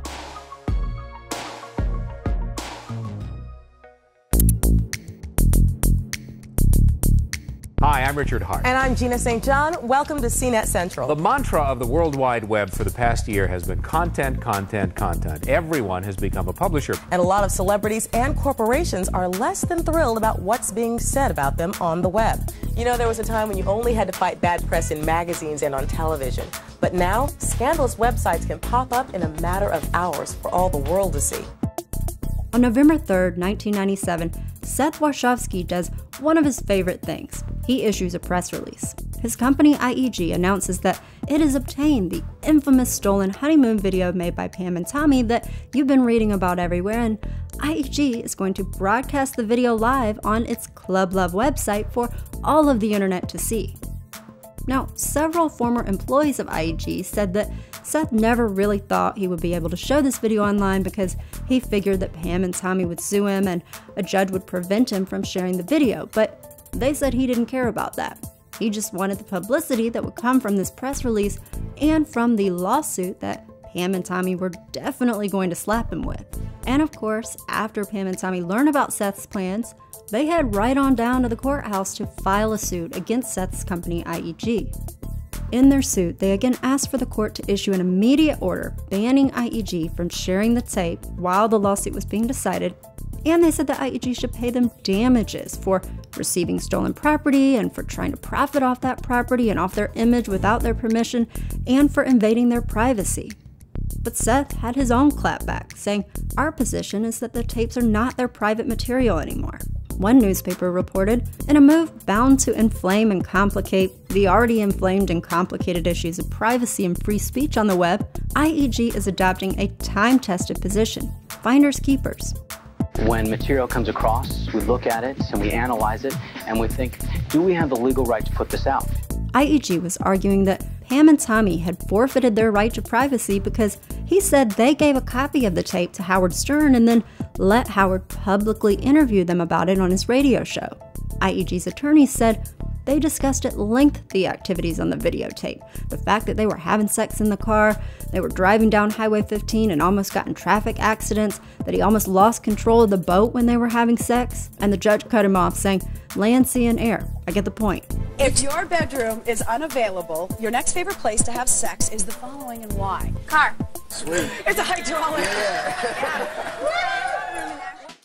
Now, MTV reported, on the other hand, that even though Howard Stern did get his hands on the tape, a source close to the show said that Pam and Tommy didn't give him the tape. And that makes sense to me. If the tape was stolen from them, then they would no longer have a copy to give to Howard, and I highly doubt they would want to pay money to some slimy bootlegger for a copy of their own tape. And even if Pam and Tommy had talked to Howard about the tape, didn't they have the right to address this story that was all over the news? And even if in the past they had voluntarily stripped down and opened up about their sexuality, that shouldn't mean that they had totally given up all their rights to privacy forever, should it? Well, a lot of people felt differently, considering Pam and Tommy's wild history of exposing themselves. You're talking about two people that have basically, exploited their sexuality to get to where they are. What do you want to be when you grow up, Pam? I keep saying I want to grow up and be a stripper, but that's probably not very good. I like to use my body. Mm-hmm. I know, I've heard. You guys want to see my wiener?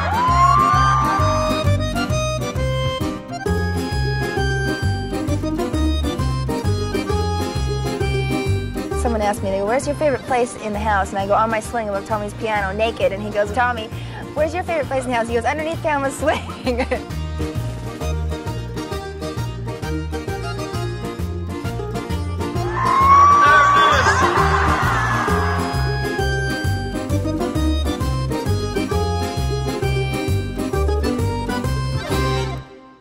It was stunts like this that led plenty of folks to suspect that this whole tape drama was just a PR move orchestrated by Pam and Tommy themselves. The New York Daily News wrote that the couple's claim that the tape was stolen and that they never intended for the world to know them by their genitals was received cynically, particularly in the courts. Ultimately, the judge that was deciding Pam and Tommy's case against IEG rules against them and denies their request to stop IEG from sharing their honeymoon video while the case was being decided. One newspaper reported that the winning lawyers called it a major victory for free speech. We disagree. Now, the last time that the court refused to ban the tape's distribution, Pam and Tommy were dealing with Penthouse, which was a well-established publisher who'd spent a lot of time and money in the courtroom over the years.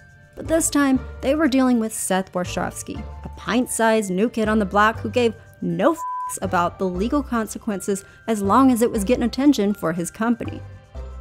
So after the court refuses to stop IEG from sharing this tape, E! Online reports that the next morning, Pam and Tommy scramble to negotiate directly with IEG to keep Seth from broadcasting their private footage online. So that might make you wonder whether Pam and Tommy were offering to cut Seth a check in exchange for not showing the tape. Maybe Seth wasn't happy with the amount they were offering, or maybe Seth wasn't willing to just let that tape sit on the shelf because he was dead set on profiting from it. It's also possible that Pam and Tommy were like, look, we're not paying you a dime, and maybe their attorneys were going over all the reasons that IEG was going to get slaughtered in court if they dared to share this tape. But whatever was being discussed between these two sides, Seth had to know that it didn't really matter what Pam and Tommy brought to the table, because once their honeymoon video got uploaded to the internet, the digital bootlegs were going to speed across the information superhighway way faster than those VHS bootlegs could ever travel through the mail. So later that day, when I'm guessing the talks were not going how Seth wanted, he's like, you know what, Pam and Tommy, it's fine. Let's take a break, and I'll just tell my team to go ahead and fire that video up on my site. And at 1 p.m. Pacific time on November 7th, 1997, IEG begins screening Pam and Tommy's video on their site for their paid subscribers to enjoy. Seth told the media, it's up now and it's staying up. This is public material. Now, after IEG starts broadcasting this video, their site blows up and they get triple the normal traffic, and this goes on for 4 to 5 hours. And as this is happening, Pam and Tommy are probably freaking out seeing this, knowing that everybody is watching their tape now and they're thinking, we gotta make this stop ASAP. And IEG swoops in and is like, we'll take the tape down right now. In fact, we'll take it down for up to 40 days, but you gotta agree to arbitration. Now, if you don't know what arbitration is, you can think of it like the fast food drive-through version of going to court. It's quicker and it'll cost you less in the short term, but if you end up getting served the wrong order, a lot of times you ain't getting a refund. Basically, you're hedging your bets when you do arbitration. So instead of waiting months and months for a court to resolve your case, you and the other side both agree to let an outside judge decide the outcome quickly and privately. The catch is that oftentimes the decision is final, and if it doesn't turn out how you want, you can't appeal it in court. So that's arbitration, and IEG is telling Pam and Tommy, look, if you agree to let this case be decided in arbitration, we'll put your tape on pause for up to 40 days while that process is underway. And I bet IEG is like, look, Pam and Tommy, this is good for you, because who knows how long it could be before this gets sorted out in court, and in the meantime, you know, we're not prevented from showing this tape online, and so it could be a while that this video is playing online until this all gets figured out. And I mean, even if you do wait for the court to fix things, it's not like it's really been helping you out that much anyways. And so let's just do arbitration, and we'll put the video on pause for 40 days until an arbitrator hands down a verdict. The company had us by the balls, Tommy said. See, Seth had mapped out the perfect blueprint for blackmailing celebrities to sign over their private tapes to adult video companies. If the court couldn't prevent someone from sharing stolen material, since the Constitution itself tied the judge's hands, then anybody who got their hands on a tape could just threaten to make it public, at which point it would be impossible to reverse, not to mention that once the tape was out there, it would become newsworthy and legal for others to share, as long as they served it up with a puffy article pretending to be legitimate journalism. And so really all a shady adult company needed to do was call up the celebrity it wanted to screw over and say, hey, we've got this video of you. This is definitely going to become public one way or another. So given that inevitability, you might as well make some money from this exposure, and we're willing to write you a check if you agree not to sue us. I know, it seems like a plan that is foolproof, and Seth thought so too. He said it was only a few hours after IEG started playing that video on their website, and so Pam and Tommy agreed to arbitrate their case with him, and he said as soon as they do, he takes the video down as promised and then quickly announces to USA Today that IEG is confident that the Pam and Tommy tape will be available on its website within 40 days. But it doesn't take that long, because IEG says that a few weeks before the arbitrator was supposed to issue a verdict, IEG and Pam and Tommy had worked out a settlement on their own, and on November 25th, 1997, they signed the papers to seal the deal. The LA Times reported the news. the hugely overexposed Tommy and Pamela Anderson Lee have settled their lawsuit against a Seattle cybersex entrepreneur. A spokeswoman for the couple told CNET, in order to protect what privacy they have left, the Lees have entered into a confidential settlement agreement with IEG. I'm prohibited from discussing the terms of the agreement. She also said she couldn't comment on the financial details of the settlement, but she clarified that the couple was, quote, sick about the whole matter of arbitration. And by the way, even though that rep says the terms of the deal are confidential, you know, your girl likes to dig, and so we're gonna get into those alleged terms later on, but for now, let's talk about why Pam and Tommy decided to do this deal in the first place. The rep explained that they wanted to put the matter behind them and focus on the upcoming birth of their second son, which is understandable that they would just want to move on from this. But what exactly happened after this deal was signed? The LA Times reported, suffice it to say the sexcapades of the tattooed Motley Crue rocker and his ex-Baywatch bride can be found at worldwide websites with names that leave little to the imagination. Variety magazine announced its open season once again on the internet for Lee gazing. Another reporter wrote, now everyone with a computer and access to the World Wide Web can see the no longer private parts of Pamela and Tommy. As long as they paid for a subscription to Club Love, that is, because IEG had posted the full-length tape at its website.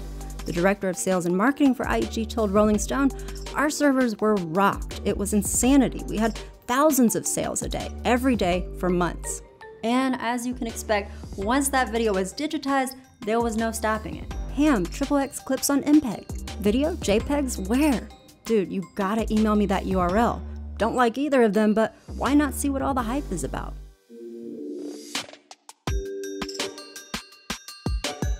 Now at this point, you're probably thinking, obviously, if this video is online, Pam and Tommy signed over the rights to IEG and they got paid in exchange, right?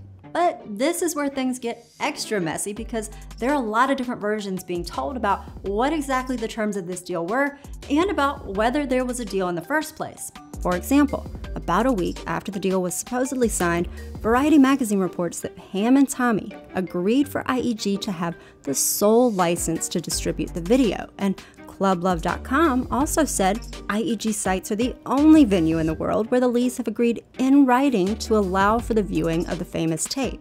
We actually entered into an agreement with Pamela Anderson and Tommy Lee that allowed us to basically have an exclusive quasi-license to distribute the video worldwide. Quasi means seemingly or apparently, but not really.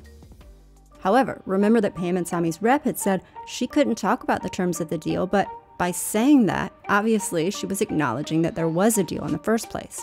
But despite all of that, about a week after those reports came out, breaking the news about this big deal, Pam and Tommy call up Variety magazine themselves to set the record straight. Variety wrote, breaking their silence in order to clarify an ambiguous end to their legal action against IEG, Pamela Anderson Lee and Tommy Lee stated that they have no relationship whatsoever with IEG and continue to regard any copy anywhere of the X-rated videotape that features their sexual relations as stolen property. Contrary to reports elsewhere, the couple said, in fact, they have not issued a license to anyone, nor have they consented to its distribution anywhere. Now, this appears to be untrue based on court records and other reports, including from Pam and Tommy themselves. For example, in a book that Tommy later wrote about his band, he talks about the terms of the deal, and he says they went like this. He and Pam agreed to forgive IEG for that one-time webcast that they did of the tape, so I'm assuming that means that they agreed not to sue IEG for that, but Tommy said that in return, IEG swore it would not do anything else with the tape in the future, that it wouldn't sell it, it wouldn't copy it, it wouldn't rebroadcast it, nothing. Tommy said, we thought we had won. Hardly anyone would see the video on the internet, and we would recover the tape and start over.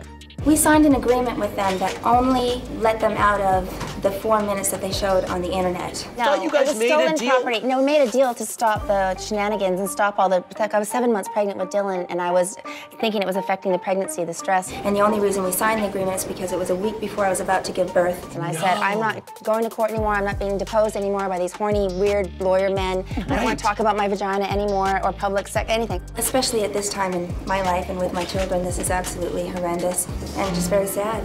And you can understand how, after going through the pain of miscarriage before, Pam would want to end any extra stress while she's pregnant this time. Anyway, clearly there is a big difference of opinion between Pam and Tommy on the one side and Seth over at IAG on the other about what they agreed to in this settlement deal. Pam and Tommy say the deal only allowed that one-time showing, but Seth thinks he can leave the video up forever for any one of his paying subscribers to see. But that's not all Seth thinks he's allowed to do, because he ain't done making money off this video yet. There are still plenty of people who are lusting to see this tape, but who don't have access to this new internet technology yet, but they probably do have a VHS or DVD player. And so Seth turns around and makes a deal with none other than Vivid Entertainment, who, remember, was this huge producer of adult entertainment videos and who was the exclusive supplier of video content for Playboy, where Pamela Anderson was the #1 cover girl, and where she had starred in 9 Playboy video specials by this time, according to IMDb. And so Vivid Entertainment definitely knew how to get Pam and Tommy's tape into brick-and-mortar adult video stores across the world, which is exactly why Seth hits them up and says, "Hey y'all, I got something you might be interested in. You know that home movie of Pam and Tommy that everybody's been talking about and that my company IEG has the exclusive right to distribute? Well look, I've been making bank with it online, but I was wondering whether you wanted to buy the rights to distribute it on VHS and DVD and CD-ROM." And they're like, yeah. So he sells it to them for $15 million, according to Forbes. And Vivid Entertainment CEO Stephen Hirsch told Rolling Stone, "We were just minding our own business and this came along. It was a phenomenon and it really helped catapult this company to the next level." Some psycho decided to mass produce it and put it out without our approval. I was a big fan of your Tommy Lee sex tape. Well, we didn't make a sex tape. This was not a tape made for anyone to see. I'm not sure if you actually know this, but many of us have seen you have sex. I know. You look like you know what you're doing, but sometimes it's fun being screwed, isn't it, Annie? I've seen the tape. We've all seen the sex tape, Tommy, and I know the camera adds 5 inches, but Jesus. Your is so huge, I had to fast forward the tape to see all of it. I love that bit where he drives the ship with his Multi-talented. I know, America's Got You can Talent. fall back on that. My 5-year-old son walked in as I was watching it. Great, now I got to explain why the pretty blonde girl is being stabbed with the harpoon. Up until then, I'd never seen anyone get gonorrhea before. What are you going to think the first time your kids download that off the internet? I'll be able to explain that Mom and Dad were on a vacation doing what adults do. There's nothing on there that adults don't do, especially people that are married. And they know about the Tommy Lee tapes and everything. Well, I had to tell them about that, you know, someone stole property from our house. Kids in school teasing them about seeing their mom and dad, and that was hurtful and horrible. I get asked a lot of stupid questions. Right. I have 6 in a row. Excellent, excellent.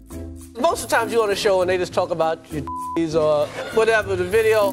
I was said to tell you that you have the most 2 talented things I've ever seen in my life!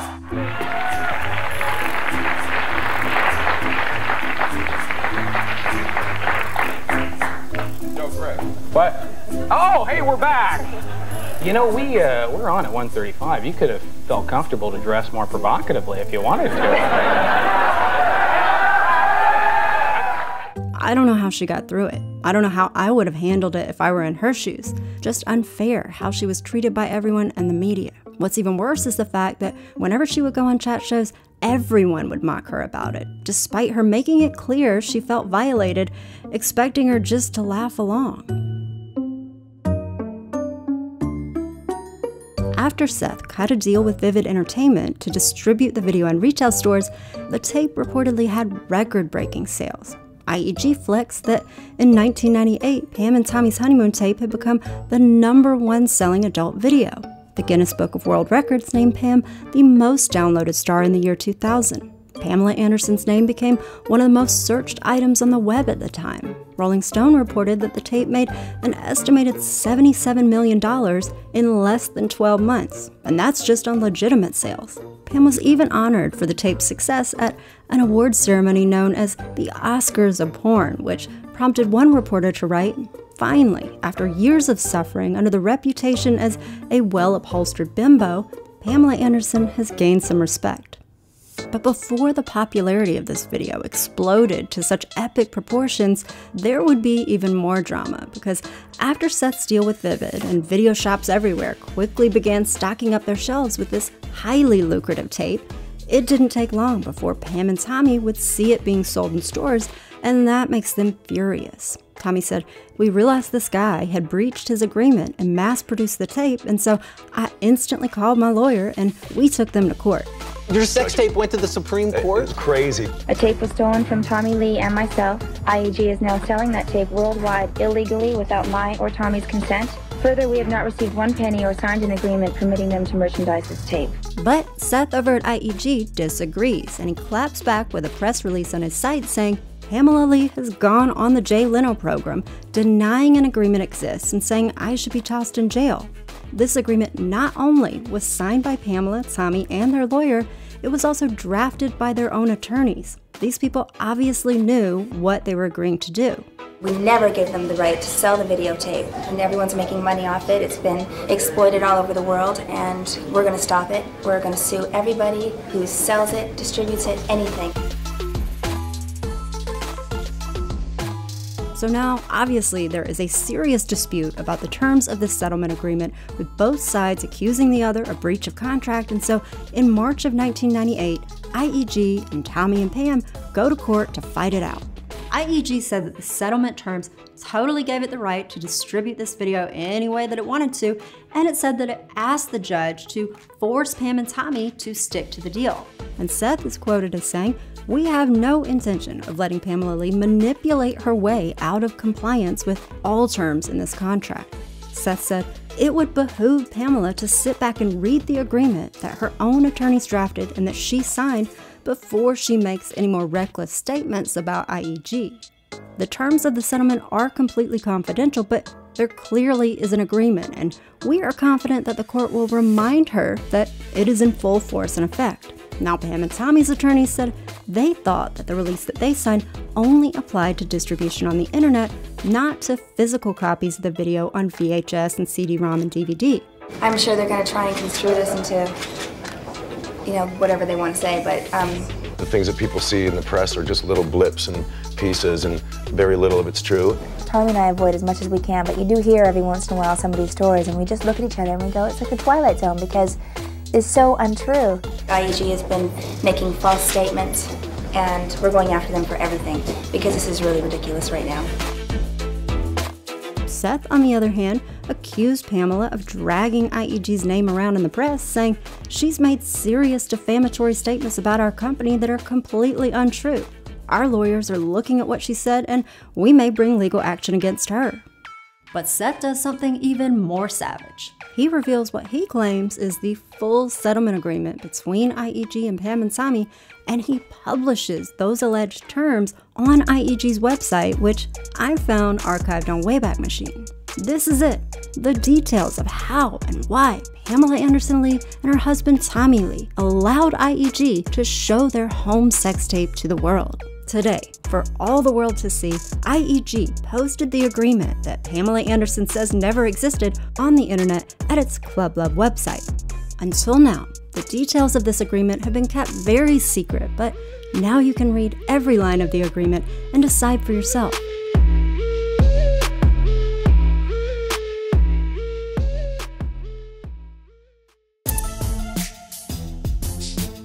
Let's dig into these alleged settlement terms and try to figure out exactly what everybody agreed to. Here is the release language that IEG says Pam and Tommy signed off on, and this language matches what is shown in other court records, which suggests that this at least is accurate. Alright, so here you can see that this is a very long list of claims that Pam and Tommy are releasing, or in other words, Pam and Tommy are promising that they are not going to sue IEG for any of the reasons listed here. And those reasons include for violating their privacy, or for violating their copyright, or for IEG making money off of their property or off of their image. And you can see there's a lot covered here. The attorney for IEG told Rolling Stone that he made this release as broad as he could to cover all possibilities. He said, "I remember negotiating and thinking, there is no way they'll ever sign this." But they did, if you believe IEG, that is. And so, seeing as this release is extremely comprehensive, it makes it tough when Pam and Tommy are arguing in court that the release only covered internet distribution and not VHS or DVD sales. That probably explains why a judge does not agree with them. A newspaper reported a federal judge dismissed the Lees' $50 million lawsuit against an internet company, saying the couple signed away the rights to the explicit tape. U.S. District Judge Dean Pragerson ruled in favor of Internet Entertainment Group, which contended its agreement with the Lees was broadly written and provided for the video's distribution without specifying the format. Now, despite that decision, that judge did not have the last word because Pam and Tommy appealed the ruling to another court, and the judge there pointed out a very important line at the end of this long paragraph. This line here specifies that all of the claims that are being released in this long paragraph must be related to the facts underlying the action. And that action meant Pam and Tommy's initial lawsuit that they filed against IEG. So remember that when Pam and Tommy first sued IEG over this video, it was all because IEG had announced that it was going to show the video on the internet. So that's what Pam and Tommy's lawsuit against IEG was all about. It was about the internet. And therefore, the internet was the only area that this release applied to, or so their attorneys argued. Later, an appeals court sees Pam and Tommy's side on this, pointing out that right after Pam and Tommy sued IEG, Seth himself had been quoted in the news saying that his company had no plans to ever sell hard copies of the videotape. But no matter what exactly this release was meant to cover, it is clear that Pam and Tommy did agree to let IEG use their video in some form. And according to these alleged settlement documents, they also promised to drop their lawsuit against IEG and not to sue them again. And so all of this begs the question, if these terms here are legit, what exactly were Pam and Tommy getting in exchange for signing this? Well, remember that Pam and Tommy said that they did the deal because they said that IEG promised to only air the video that one time for that first webcast, and the IEG swore that it would never show or broadcast the video again after that. Well, I didn't find those terms anywhere in this alleged settlement agreement posted by IEG.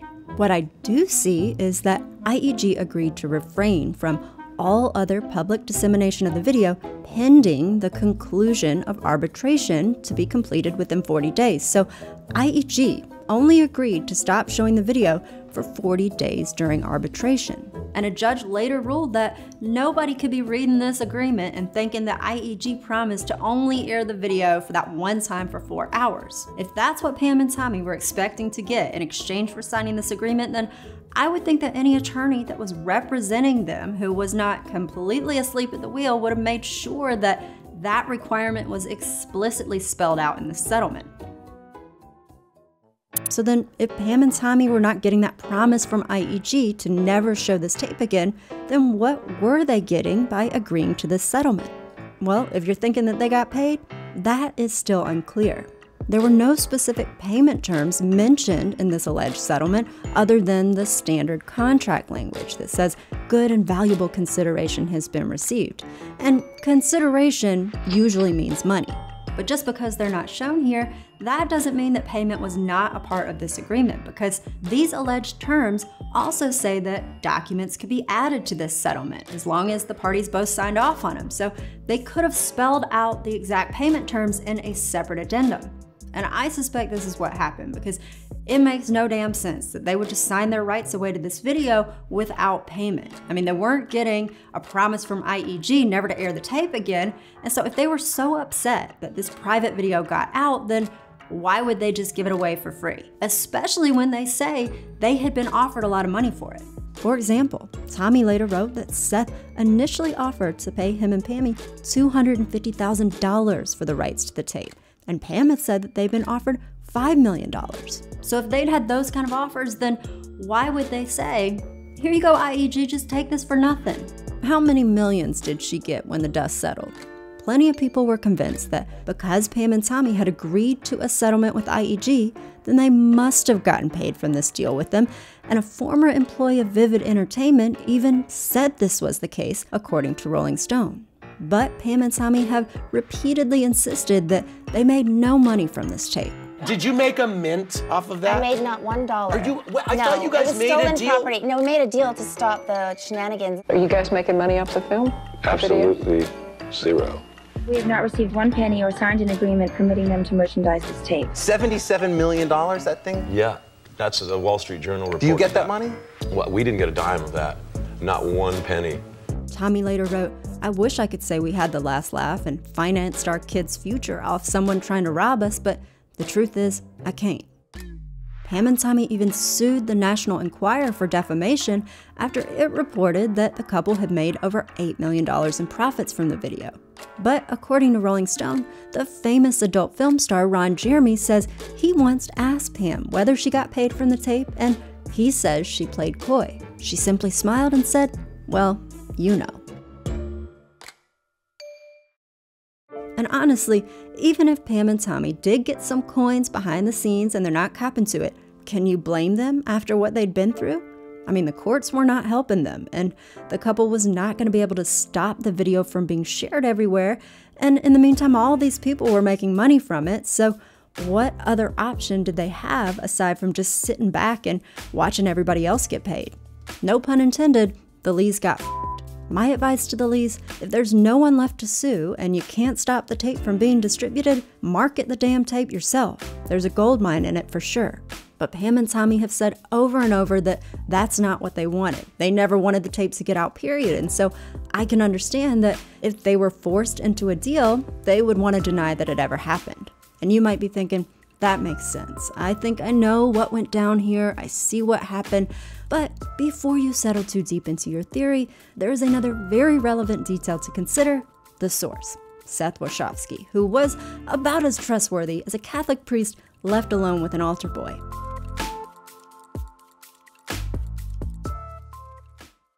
Look, Seth himself has admitted to being a con man who peddled fake news.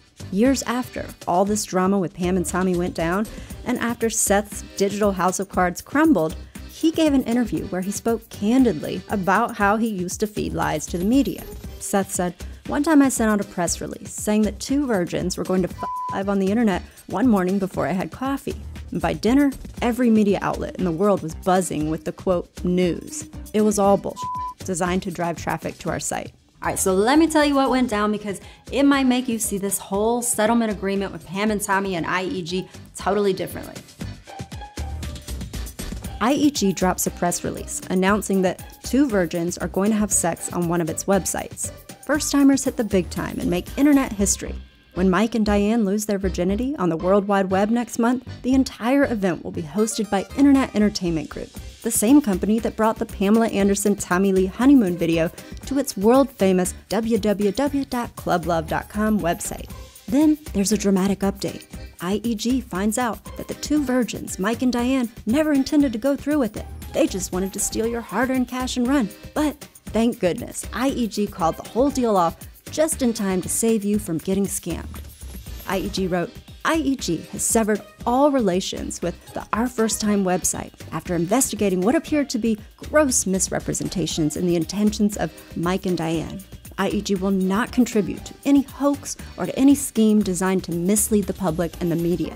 Even though Seth later admits that this was all a publicity stunt that he concocted with the sole purpose of misleading the public and the media. But wait, we're not done yet, because there's a third update where IEG uploads pages of evidence trying to prove its claims, and where it posts official-looking documents that spelled out the deal, and that of course made IEG look like the virtuous hero in this whole thing. And of course, the media dedicates a disturbing amount of resources to covering this fake story, and all of this definitely makes me wonder if this whole Our First Time website was a lie from the jump to get attention, then that would mean all of these documents they uploaded are pure fiction, And so how much can we really trust that IEG is shooting us straight when it comes to those settlement documents it shared for Pam and Tommy's tape? And look, Seth's credibility problems don't end there, because Pam and Tommy are not the only ones saying that Seth screwed them over. In fact, over the years, Seth has amassed so many enemies and lawsuits that the feds took notice, and it wouldn't be long before they'd be going after him for a long list of crimes.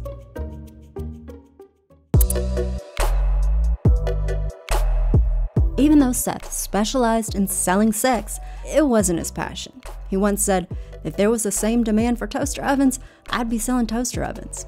Watching money come in, that's what excites me." And the money apparently excited him so much that he would do anything to get it, including overcharging his customers' credit cards. A former employee of IEG wrote, in nearly 4 years of operation, IEG had collected hundreds of thousands of credit card numbers in its database. Whenever Seth needed cash flow, he'd direct his employees to charge those credit cards on file, even if those cards belonged to customers who'd already been charged for what they ordered, or if those cards belonged to people who had canceled their subscriptions.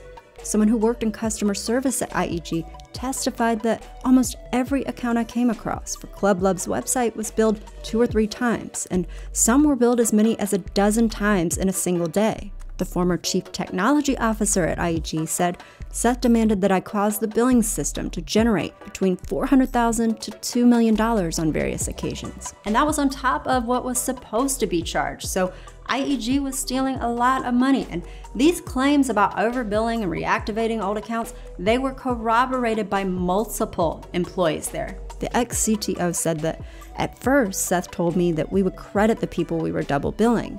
Then later he told me not to credit anyone unless they called to complain." But a former customer service rep said that IEG got hundreds of calls from irate customers that were never returned, and tech support said Seth told them that if customers complained, to blame the billing errors on a computer glitch. Now, of course, Seth says all of these former employees are lying, and he accuses them of being criminals who are just jealous of him. He said, "I'm a young guy, I'm a successful guy, and people want to take pot shots." The ironic part of all this is that when Time magazine honored Seth as one of the internet's top pioneers and it profiled IEG, it wrote, "The company's highly respected infrastructure includes a fraud control database."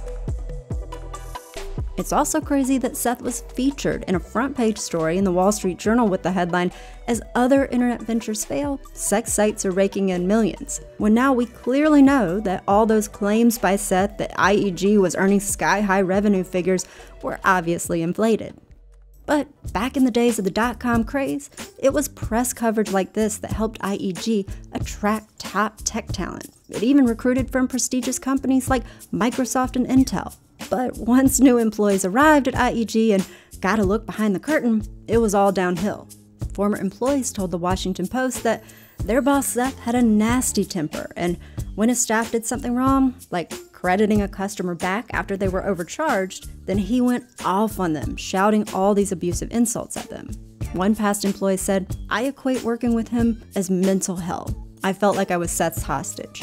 And it wasn't just the office staff at IEG that had a lot of complaints, because the staff of live stream performers had their own list, calling IEG a sweatshop where they had to work 12-hour shifts with no breaks in dirty facilities. They also said that they had to share a certain vibrating piece of equipment that could not be properly sterilized because it had a tiny camera at the tip of it for, I guess, an aggressively up-close and personal point of view. Unsurprisingly, when the performers at IEG complained to the state agency that was in charge of occupational safety and health, regulators could not find this particular problem mentioned in their guidelines. But across all of the departments at IEG, there was one common grievance: their paychecks often bounced. One former employee said this happened so much that staff would just walk off the job with IEG's computer equipment to pay themselves what they were owed. By 1999, IEG's rent check for the office space they had bounced. It also owed thousands for unpaid camera and recording gear, and it was facing dozens of lawsuits across the country for other unpaid bills. And all of those court cases made the federal government start paying attention and say, hey, maybe we ought to investigate this dude. Seth was suspected of wire fraud for overcharging all those credit cards, for income tax fraud, and for laundering money into overseas accounts. And speaking of overseas, it wasn't long after the feds started their investigation that Seth decided he ought to get out of the country, and in 2001, he reportedly moved to Thailand, where it appears he still lives and where we're going to follow up with him in a minute.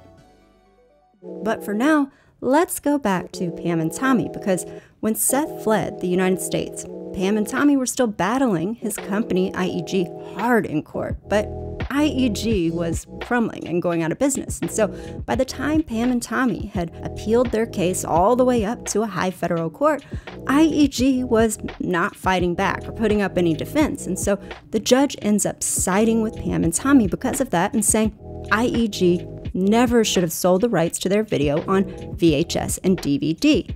Because they did that, IEG violated the settlement agreement, and so the judge ordered IEG to pay Pam and Tommy about $1.5 million. But just because the judge ordered this payment did not mean that Pam and Tommy were ever going to see that money, because IEG had gone totally bust and Seth was AWOL. And so when we think back to Pam and Tommy insisting that they never made a dime from this tape, it might be that they're telling the truth, because after all, they did make a deal with a financial fraudster who did not pay people what they were owed. But Pam and Tommy's attorneys said that their case was more than just about the money. It's a moral victory, said their attorney David Weeks. It can finally be shown that Tommy and Pamela, despite popular opinion, never wanted to have this tape shown to the world. We never gave them that right. It's also worth pointing out that Pam and Tommy spent 5 long years fighting IEG in court, which was a lot of time and energy and money, and it does add credibility to their claim that they never wanted this video to get out in the first place. But on the other hand, 5 years of tense court battles with IEG also meant that a lot of news articles would be written about all the drama, which meant lots of opportunities for Pam and Tommy to get their names in the press and to plug the projects that they profited from, which many suspected included their honeymoon tape. Anyway, there's still more to this story, because a few years after Seth moves to Thailand, there is this guy named Rex who says that he used to work for Seth at IEG. And Rex says that he hit Seth up in 2006 in Thailand and interviewed him over Skype. Exclusive interview with porn fugitive Seth Warshavsky. Rex says he asked Seth, "Are you worried that Pamela and Tommy Lee will come after you for the settlement money they won?" And he says Seth responds, "I'm the best thing that ever happened to those two." Morally, do you have any remorse for sort of exploiting celebrity or non-celebrity, their lives out there? No. I mean, I don't feel like we've done anything negative, but we've provided some really hot stories and some really hot content that there's been a huge demand for. Rex says he also asked Seth whether he has any money left, and Seth says, "Look, I have enough money to live 10 comfortable lifetimes in the US and 50 in Thailand. But y'all, we know that if Seth is broke, he ain't gonna be copping to that." But it does seem like Seth stashed some money away in an overseas account, because his name popped up in some leaked documents called the Panama Papers, which show where shady folks are trying to hide their money offshore. And Seth is listed in those documents as the contact for a company named ETS Holdings Limited. This appears to be short for Electronic Transaction Services Limited, which is listed on Seth's LinkedIn, and it is described as, of all things, a billing company, which seems like the very last type of business that Seth should be involved in, given his experience with mass-scale credit card fraud. As you would expect, when you go to ETS's website, you get a warning that hackers might be trying to steal your information, like your credit card details. So if you're like, cool, Seth is still up to his old tricks, don't worry, because karma is a queen and she has not spared Seth for all of his financial misdeeds, because if we look at Seth's Facebook, he's left some reviews for other companies that are totally full circle in the very best way. Here's one where Seth complains this company legitimately charges you, doesn't send you the items as agreed, says they will credit you back, and simply doesn't do it. They fail to deliver on numerous commitments they clearly agreed on making, all to steal a few bucks. Pretty shady. I hate it when people fraudulently charge my card and I have to charge back, etc. It's a real pain in the arse. Here's another review that Seth gives where he says, "Be careful. Premium Support Plus is a scam. The salesman told me I'd have 24/7 worldwide support, but when I tried to use it, I got no response." Dell is still giving me the runaround about listening to the call and refunding me for this fraudulent commission grab. Be careful when dealing with this shady, unethical company. Seth, bro, I mean, you could not have even written my script better for me. I mean, this is hilarious. Seth has also complained on Reddit about a bunch of his money going missing on a crypto website called Shapeshift, which helps people shift the shape of their cryptocurrency into different coins, which makes it potentially harder to trace.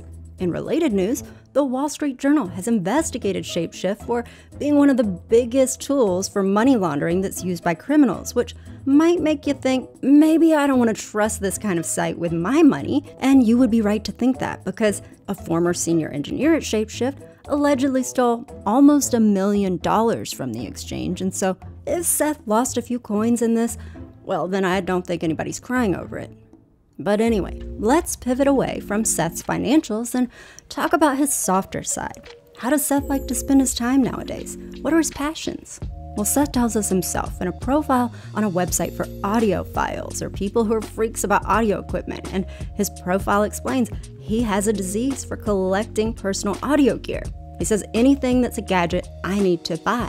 And it seems that Seth has turned that passion for audio gadgets into a full-blown career, because I tracked down Seth working at a company in Thailand called BKK Audio, which sells all kinds of audio equipment and which had a store in one of the biggest malls in the world in Bangkok.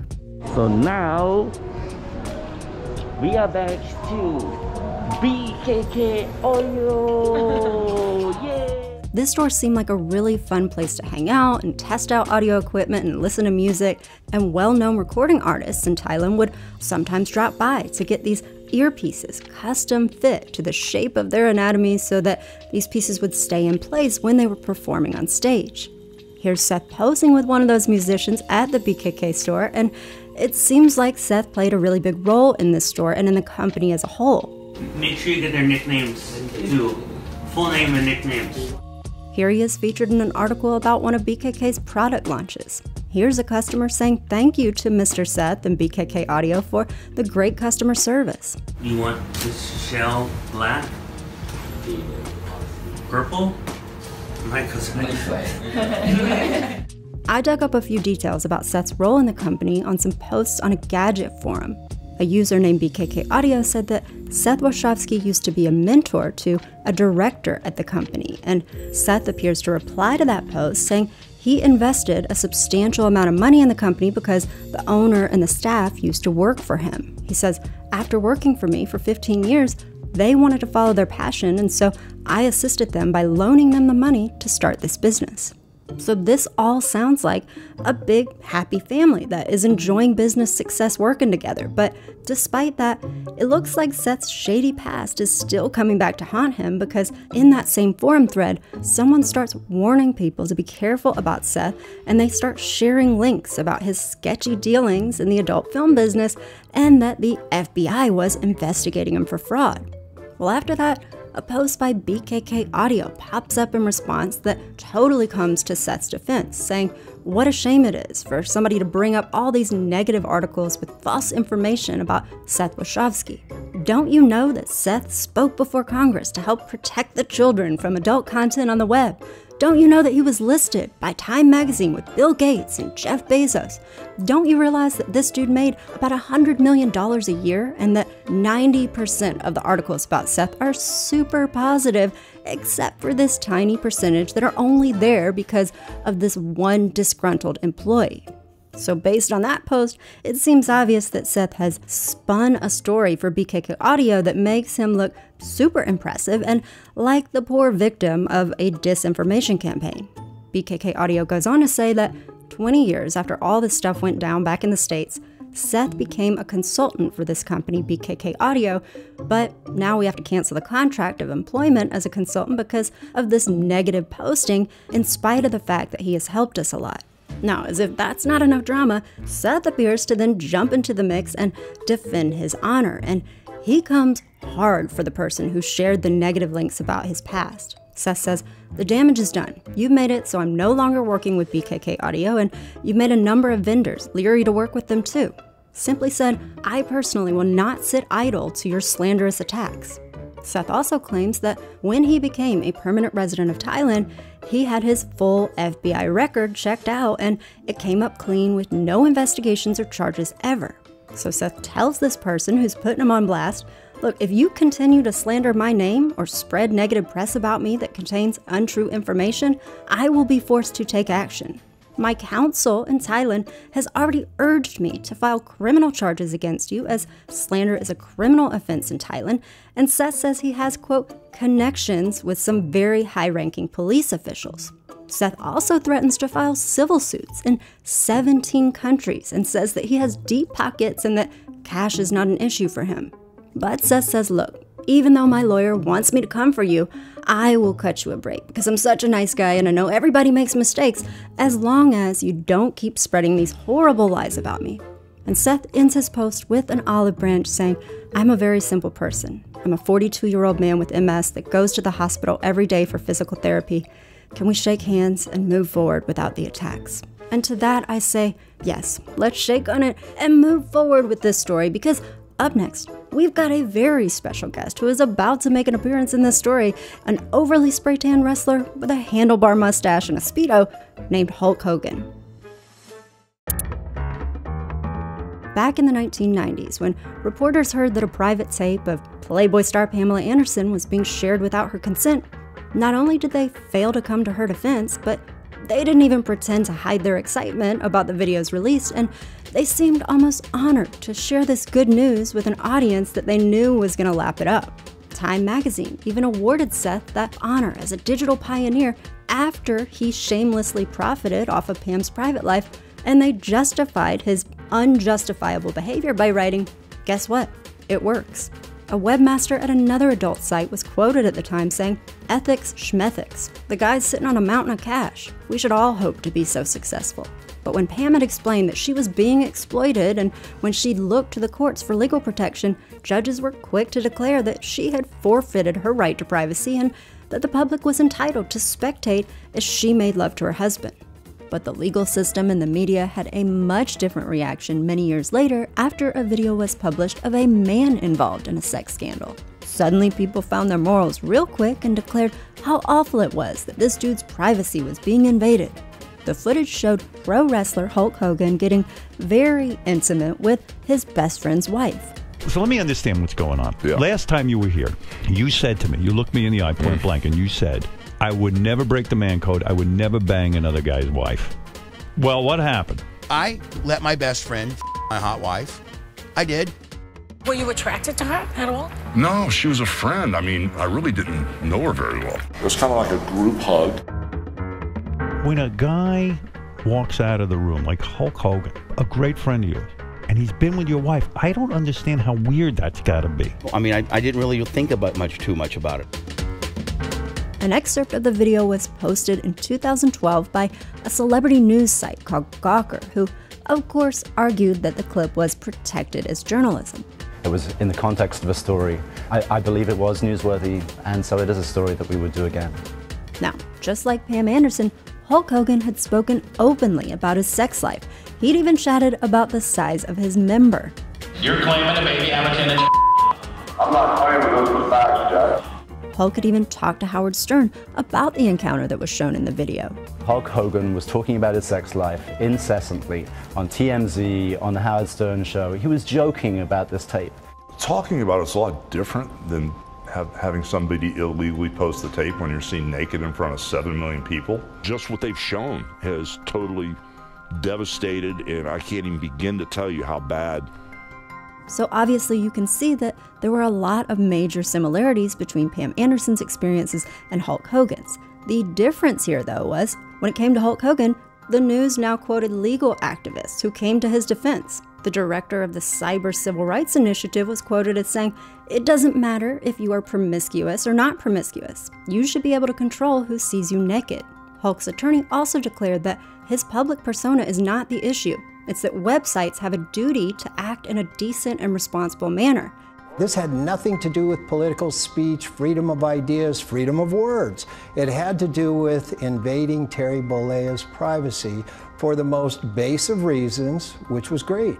Hulk's attorney also warned that the privacy of every American is at risk if this sensitive material about Hulk was allowed to be published online for anyone to see. I hope that he fights it all the way, for all of us. Now, joining in the outrage was the famous and very rich tech billionaire Peter Thiel, who was an early investor in Facebook and a co-founder at PayPal. And Peter is so down with Hulk's cause that he even chips in $10 million to cover Hulk's legal bills. Will you press charges? Oh, You're yes, going sir. ahead with this. Yes, because sir. you've got to prove to the I world, gotta too, that find you're out not who in did on this it. to Yeah, me. right. So Hulk goes to court, but unlike with Pam and Tommy's cases, where the court repeatedly denied their request to stop Penthouse or IEG from sharing their tape, a judge in Hulk Hogan's case takes his side, granting his request that the news site Gawker remove the video from the web. But Gawker is like, nah, a judge told us to take down our Hulk Hogan sex tape post, but we won't. So Hulk takes him to court again. Hulk Hogan could hold his own in the ring, but how about the courtroom? Hogan seeking $100 million for the alleged invasion of privacy. Hulk Hogan back on the stand getting grilled in his $100 million lawsuit against the website Gawker. No, seriously, I do not have a 10-inch penis. No, I do not. Seriously. It turns out it's a mere 7, which in my experience is a good 4 inches more than anyone needs. And ultimately, a jury rules in favor of him, and they order that news site Gawker to pay him $140 million in damages, and as a result, Gawker has to file for bankruptcy and put itself up for sale. Breaking news in the Hulk Hogan sex tape trial. Tonight, a bombshell verdict for Hulk Hogan. This morning, the 6 jurors who awarded Hulk Hogan more than $140 million in his case against Gawker. There's absolutely no doubt that the decision we make was absolutely correct. Even if he knew he was being recorded, there's still no right to put that out there if he doesn't want it put out. When the verdict came in and the people, the jury of my peers says we believe you, it just, the world is round. Google your name sometime and then buckle up. Instead of finding your name and your phone number scrawled on a restroom wall, scorned lovers can now post naughty pictures of you on the internet. Tonight, the story of an expensive lesson. This story begins with a young woman who posed for nude photos. The boyfriend is accused of posting the photos on a revenge porn website. I caught up with him outside the courthouse, and he began a crude tirade. Suck my. Is it appropriate to finagle your way into getting some nude photos of an ex-girlfriend and try to share them? Suck my. It's the year after this case with Hulk Hogan in 2013 that legislation finally starts to emerge to make it illegal to share pornographic material that is non-consensual. For years, if your intimate photos appeared online without your consent, something often called revenge porn, there wasn't much you could do about it. But that is changing. More than a dozen states now have laws against it. The initial reaction, actually, to looking at this subject, particularly in law enforcement, who would say, oh, come on. There was a picture of her, of course it was going to get public at some point, and this blame the victim thing sent me to the moon.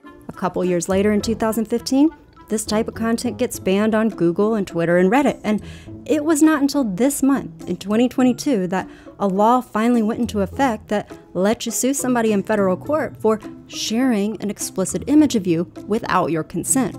So this whole issue of privacy on the internet is still being hashed out today, and obviously in hindsight, Pam and Tommy's experiences and how they were treated by the media at the time look much different, right? And that's probably one of the reasons why Hulu decided to retell the wild tale of their sex tape in a flashy news story with lots of skin and sex, and once it came out, it started a huge fight on the internet.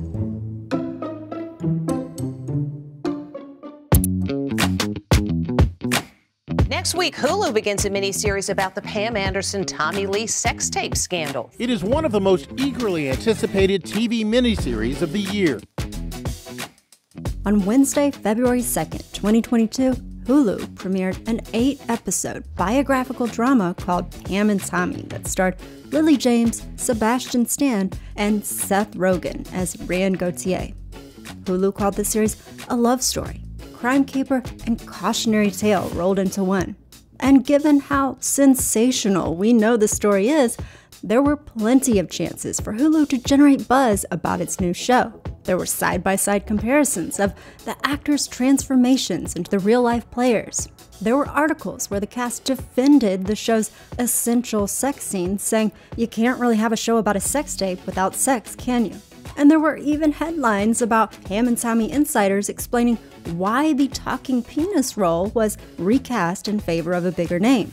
So clearly Hulu was milking the marketing opportunities for its new show, but there was also another angle that was getting the series' attention. The fact that Pam and Tommy were reportedly not involved in the creation of this Hulu series, and they said they didn't give Hulu permission to tell their story about their honeymoon tape. BuzzFeed reported that the series faced extreme backlash after it was understood that it had been greenlit without the approval of those involved in the real-life crime. Now, even though there was internet outrage about this new Hulu series, Tommy said he didn't have a problem with the show. The story is actually cool. Yeah. You know, what actually happened wasn't, but it's really about privacy, and there's different laws now. I mean, it's cool. I'm stoked. That's cool. But despite the fact that Tommy seemed cool with Hulu's new show, Pam, on the other hand, said the series really upset her. BuzzFeed reported that she felt violated by the unauthorized retelling of her trauma and that fans were threatening to boycott the show, saying the absolute weirdness in making a series about the non-consensual distribution of a sex tape without the subject's consent. Entertainment Tonight quoted an insider of Pam saying the upcoming Pam and Tommy Hulu series has been very painful for Pamela Anderson and for anyone that loves her. Pam's rep also told The Sun she has no intention of watching this god-awful show. Absolutely not. Never. And they added, it is shocking that this series is allowed to happen without her approval. Poor Pamela, the fact that she had to relive this traumatic event because of the Hulu show. Shame on them. Don't watch Pam and Tommy. The series turns someone's trauma into entertainment. The entertainment value found in Pam and Tommy isn't worth its issues with consent. Now, even though a lot of people were ready to cancel Hulu for this show, other viewers argued that the show actually vindicated Pam and her experiences because it supported her version of events and portrayed her as an innocent victim who was treated viciously and unfairly by both the media and the court system. There's a tape out there floating around, okay? Mm-hmm. What's that like, you know, to have all that exposure? It's horrible. The New York Times said the show made Pamela Anderson look believable. A viewer commented, it actually shows her side of the story which no one sees. And somebody replied, exactly. Another viewer commented, I remember hearing about the tape as a kid and everyone saying, oh, it's obvious they were in on it, but after watching Pam and Tommy, I feel so sorry for them and what they had to go through. But not all the viewers who were watching Hulu's new series were taking Pam and Tommy's side. Let's not forget that they stole off Rand first. Tommy also withheld this man's property and threatened his life by pointing a gun at his face. They aren't innocent. If I had been treated the way Rand was treated by Tommy, I'd want revenge too. But you'd have to be some kind of moron to think that leaking a sex tape between a rock star and Pamela would make the guy suffer it all. The lesson learned here is pay your contractors. Who's to say Gauthier didn't do a job and tried to rip them off? We only get to see his side of the story.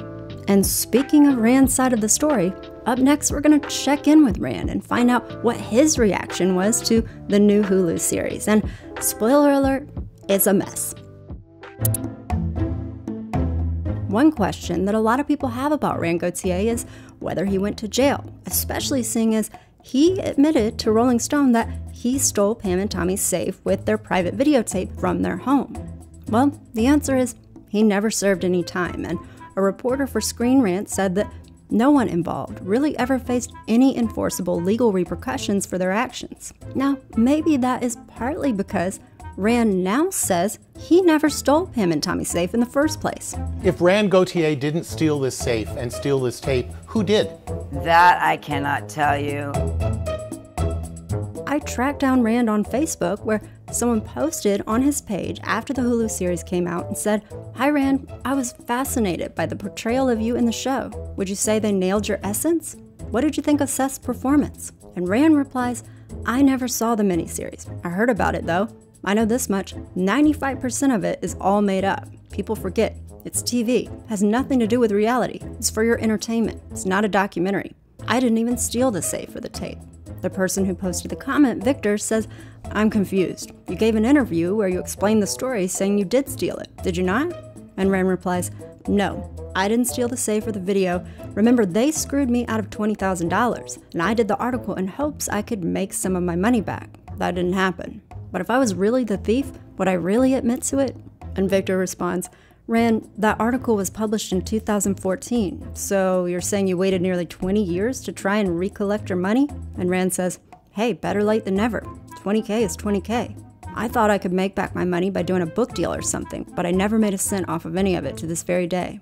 So, in light of Rand's grand revelation that he never stole the safe in the first place, who did steal it? Well, buckle up, because Rand says he's going to tell you in an upcoming release. Rand says, I'm not giving up their name. I am protecting someone, and I gave my word of honor not to give them up. But Rand says he does have a producer looking at the truth about this whole thing, and there's so much more to it, and you will never guess who it is I'm protecting. But I'm not going to give away the fun ending of this whole thing, and you will enjoy hearing the truth. Okay, Rand, the suspense is real. Everybody watch out for his big drop coming up. Now, someone else on Facebook named Jessica had her own question for Rand, asking, how do you feel about Hulu casting Seth Rogen as you? I feel like they should have picked a hotter actor, LOL. Y'all, why do I feel like Jessica slid up in Rand's DMs? Anyway, Rand responds, well, Jessica, having Seth play the role of me is like having Marty Feldman play Brad Pitt. Kind of an insult. Okay, let's just end things with Rand right there, because we don't want to forget about Rand's smooth-talking co-conspirator, Uncle Milty, aka Tingly Ingley, and we need to catch up with him because remember, Milton Ingley was Rand's boss at that adult video studio, and he was the one who set up that first website selling bootlegs of the tape in the first place, and so whatever happened to Milton? Did he ever get into trouble for his role in this whole scheme? After all, E! Entertainment Online had linked to his website where he was selling the tape, and it wasn't that hard for people to find out afterward that the site was registered to Milton Ingley.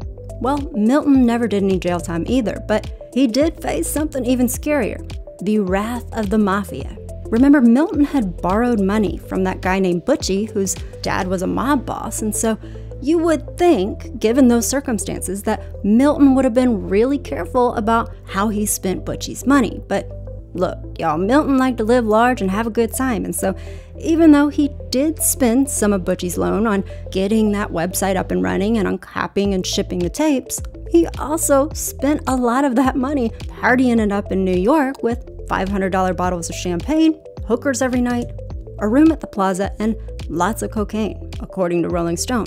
So, after Milton blew a bunch of Butchie Peraino's investment, and after he got sued by Pam and Tommy for selling their private tape, Milton hopped on a plane and bounced out of the United States, and he flew to Amsterdam, where he laid low for 7 years while still operating that bootleg site from across seas. Now, when he did that, that left his so-called pet idiot Rand in a tight spot, because Rand's buddy Milton had skipped town and screwed over Butchie, who had all these mafia connections, and so Butchie made Rand pay for that.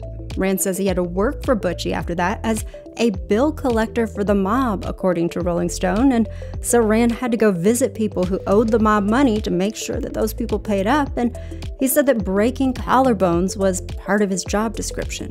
I know, this is the most insane story ever, right? Anyway, several years after Milton moved to Amsterdam, he finally returned back to the United States, where in 2006, at the age of 54, this sleazy, slick-tongued hustler breathed his last breath with his tombstone appropriately donned with, "That's the deal." When Rand said he stole the tape from Pam and Tommy, he said it was because he wanted revenge on Tommy. He wanted to embarrass him and ruin his life. But instead, he told Rolling Stone, "I made his career is what happened." And if you ask the front man for the band Third Eye Blind, he'd agree. I had never, in fact, listened to Motley Crue. I had never even heard of them. I actually saw Tommy Lee's penis before I ever heard about their band. I was like, well, good on you, Tommy. Well done, lad. We actually surveyed 100 people, asking them to name a celebrity with a huge cock. And 100% of them said Tommy. Yeah, dude. That's awesome. You of course know my next guest for drumming with Motley Crue and for his love life. Now he's telling his story in the new book, Tommyland, which I swear to God he co-wrote with his penis. It starts off with you and your penis having a conversation. Do you talk often? Oh yeah, for sure. All the time. Doesn't everybody? You said that you had a fake name that you would check into hotels with called, like... Dick's enormous. He's well hung, the boy is. My mom, God bless her, I would give her my hotel alias. She's like, why Tom? Was she bummed on the sex tape that came out? You're like, dude, Mom, it's cool. I got the hugest dong in the whole world knows it now. Mom, it's not a bad thing, Mom. It's cool. Even though Tommy said over and over how painful and humiliating the release of his tape with Pam was, in 1999, he started singing a different tune in a track that he dropped featuring Lil' Kim and Fred Durst called Get Naked. In the song, Tommy talks about his honeymoon video by rapping, and that's a term I use lightly, these lyrics. $77 million made from watching me come under the sun, on my vacation shooting my jizzy jism, the Woody has risen, rocking my porno tape for hours and hours, clitorises are fearing me, it's bigger than Ron Jeremy. So between those lyrics, the gratuitous angles of Tommy in the nude, and the screenshots of their actual video popping up in what looks like an adult website, you gotta admit this does feel kind of like an invitation and even an advertisement for viewers to check out their honeymoon tape for themselves, right? And look, it's not just Tommy making this plug, because Pam clearly approved of this production, seeing as she was featured in the music video. As you'd expect, she was, of course, also naked in a scene where she jumps into bed and under the covers, presumably to get frisky with Tommy. But y'all, this music video would definitely not be the last time that Tommy would strip down and bare it all, because just this year in 2022, he made a post on his Instagram with a completely uncensored view of his main member. Tommy Lee, full frontal nude, honk if you like it. Opening Instagram only to be greeted by the of Tommy Lee. Sees what Tommy Lee posted. The generation of people who saw the Tommy Lee sex tape years ago versus the generation of people who saw Tommy Lee's penis just now. First time? Now, after Tommy published this very revealing photo, Instagram eventually removed his pic for violating the terms of its platform, but people still wanted to know why he would post this in the first place. And Tommy explained at a concert, saying he didn't mean to, but he was just wilding out and on a bender. I went on the biggest motherfucking bender for 2 weeks, like I was that guy, and then sitting there naked taking pictures of my. But then Tommy decides to lean into this little mishap and invite his audience to participate in the oversharing. A concert goer is speaking out against the actions of rock band Motley Crue after the band's drummer asked attendees to expose their genitals, and some did in front of children. And we're gonna play a little game called If I Show You Mine, Will You Show Me Yours? Alvarez was shocked and says it was traumatizing to see so many people take part. The world is too soft. Been doing this for years, Karen. I mean, Juan. Now, right around this time, Tommy also decides to show his wiener on stage, which made a lot of people ask, was this whole dick pic really an accident, or was it an intentional marketing stunt? Tommy Lee changing his bio to new album out now, then posting his whole dick is the future of music marketing. That's it from now on. It's on Main. It worked. I follow him now. My friend took a screenshot, so I have it, LOL. And in fact, if we look at Tommy Lee's profile, it does say, my new album Andro is out now. Even though that album isn't really that new, it actually dropped in 2020, and so why would Tommy Lee be wanting all this attention 2 years later? Could it be because tickets for Tommy's big world tour would go on sale the very next month, or was that a little coinky-dink? Whatever the case, I'm willing to bet that this probably won't be the last time that we see Tommy's nether regions, because he actually wrote once, I guess if my career ever fails as a musician, I can always be a porn star. And y'all, it looks like he might be on his way, because this year Tommy joined a website notorious for serving up explicit content, often from creators who work in the sex industry, the subscription platform OnlyFans. Yo, I'm Tommy Lee. Join me over at OnlyFans, because I went the f over there because I'm tired of Instagram policing our bodies. So head over to the wild side, OnlyFans. Let's f go. Okay, before we move on, I should also mention that Tommy's bandmate, Vince Neil, who is the lead vocalist of Motley Crue, also dropped a sex tape that reportedly showed him in a threesome with an adult actress and a playmate who starred on the show Baywatch. And just like Pam and Tommy's tape, Vince's video was also allegedly leaked in this mysterious dramatic scandal, and it was also marketed by none other than IEG and Vivid Entertainment. So y'all take that for what it's worth, but there are certainly a lot of curious connections going on here, and we are not done yet, because up next, we need to talk about what Pam did after the release of this infamous honeymoon tape, because the choices she made in her career and in her personal life raised some serious red flags for me.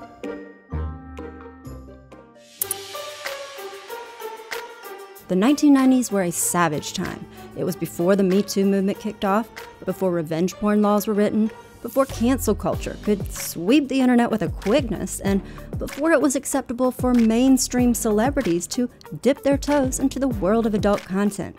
And so society has undergone a lot of major changes since Pam and Tommy's tape first became public, and so it's no surprise that back in the day, not many people in the press were coming to Pam's defense and talking about how violated she was. Instead, a lot of people assumed she was actually involved in the video's release. But fast forward 30 years to 2022, when Hulu dropped its series showing how Pam was mistreated, and now there's no shortage of folks lining up to have her back and call out all the exploitation and injustice she faced by a sexist society that didn't believe women.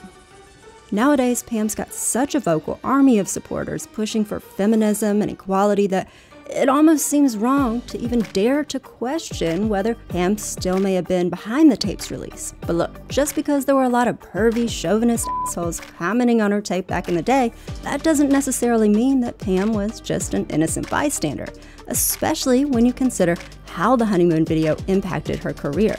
Remember, the tape was allegedly stolen in 1995, and by that time, Pam had already built her brand on sex, from her cameos on Married with Children to her role as the Tool Time Girl on Home Improvement, and of course her many slow-motion scenes on Baywatch. Look, when people thought of Pamela Anderson, they didn't think of her with clothes on.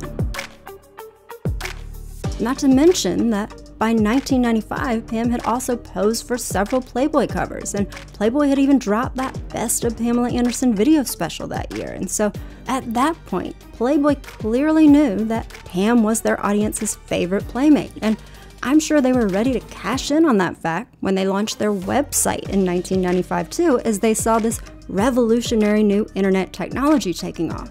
But despite all of this money that Pam was bringing in for Playboy, remember, she told MTV that she was not getting paid for that, even though she wished she were. So, with that in mind, is it possible that Pam devised a plan to make sure she got paid for what would end up being her biggest release yet? If so, y'all know it wouldn't be the first time that an actress got hugely famous as a sex symbol after a revealing scandal swept the news and also conveniently lined up with the release of an upcoming movie premiere. And speaking of convenient timing, in 1996, right when all of this sex tape drama is really starting to go down, and when Pam and Tommy have just filed their $10 million invasion of privacy lawsuit against Penthouse and Rand and Milton for sharing their private tape, well, it's only about a month later that Pam's very first big feature film, Barbed Wire, gets released. And what is it about? For people who don't know what it's about, can you sort of summarize what the plot is? No. Well, Pam's character is a superhero who is trying to take down an evil government, and she's doing that by, of course, posing as a stripper who seduces her foolish male enemies with her well-displayed assets. This character is really more like me than the CJ character on television, so people are really going to see a darker, harder side to me. I knew I had to play this character. She's just very ambitious and manipulative and kind of shady and mysterious. All these like really great qualities that I love in people is what she is. So, if the qualities that Pam loves in people are being ambitious, manipulative, and shady, that does raise some questions about whether we should trust her version of events and whether she was really so mad that this tape came out. After all, it's not like this tape derailed her career afterward. In fact, when a judge in the Penthouse case ruled against Pam and Tommy, he said part of the reason was that they couldn't show that the tape's release was some extraordinary threat to their interests. You run like Pam, the empire of Pam Anderson. You got the whole day, you got calendars and internets and TV and... I love it! And when you look at Pam's follow-up gigs, the stolen honeymoon tape fits right into the lineup. For example, in late April 1997, which is right around the time that bootlegs of the tape are starting to circulate around Los Angeles, and is also just a few months before Bob's big article on E! Online comes out that shares that link to Milton's site, this is the time that Pam hosts SNL and decides to close her monologue by completely stripping off her clothes on live TV, which, you gotta admit, if you were marketing a sex tape, that would definitely be an effective strategy. Boy, she certainly knows how to make a splash. It would also be an excellent idea to draw attention to your sex appeal at every chance you get, like writing an autobiography where you plan to have a chapter called The History of My Breasts, or filming a reality show called Pam, Girl on the Loose, which aired on the E! Network, you know, the same network that first shared that URL to Milton's website where he was selling Pam's tape, and the network that refused to take down that link even though Pam told them that the tape was stolen. Yeah, that was the network that Pam chose to work with for her reality show. Chief Stroganoff, Agent 69, reporting for duty. And then there was also Pam's animated series called Stripperella, where, again, Pam's character plays a superhero stripper who apparently saves people from being fat. And this show has some disturbingly obvious imagery appealing to whatever her audience is into. Yes, Pam knows how to pick projects that her fans will eat up, and she also knows how to get those projects covered by the press. For instance, every time she and Tommy hit another milestone in their 5-year court battle over the honeymoon tape, the news media would, of course, ask her PR team for a comment, which gave them the chance to plug her projects. Like when they were asked about another sex tape that Pam allegedly made with another rocker that she used to date named Bret Michaels from the band Poison, they issued a statement to MTV denying any involvement and saying they were focused on their family, and mentioning that Pam was about to film the Columbia TriStar syndicated television series VIP, which is expected to begin production this spring. A fan site at the time wrote, "If nothing else, Pamela Anderson Lee's legal battles are generating oodles of free publicity." And speaking of free publicity, that brings us back to Hulu's new show, Pam and Tommy, which, again, Pam says she never consented to. But again, the timing is interesting because about a month after Hulu's series came out in February of this year, Pam happened to also make her debut on Broadway starring as Roxy in the musical Chicago. After that eye-popping Hulu series in which actress Lily James plays her, the real Pam Anderson is enjoying a career renaissance. Welcome back. That's not all, because she also announced that she would be setting the record straight about Hulu's new show because she was releasing a new documentary on Netflix where she could tell the real story about what happened to her. The convenient alignment of the news about all of these big debuts led one writer on Medium to comment, "I doubt that these are purely coincidences." Will you tell your version of it? No, you know what? It's been told. I respect her for telling her version, because the version they told was somebody else's version. I'm actually doing my version. What's your version of it? Which is the really messed up version. Exploit me, use me, thrash me, trash me. Thanks, sis. I just don't care. But y'all, now we've come to what might be the strangest twist in the story yet, and for me, the biggest red flag when it comes to Pam's credibility, this guy, a professional poker player named Rick Solomon. After the release of their tape, Pam and Tommy don't last forever. They end up splitting up, and after they do, Pam married this guy Rick. But before that happened, Rick used to date the hotel heiress Paris Hilton. See, Rick had a very specific type. Both Paris and Pam had appeared on the cover of Playboy. Both were frequent guests at Hef's Playboy Mansion in LA. And both had scandals involving sex tapes. And this guy Rick knew about Paris's tape very well because he was in it too.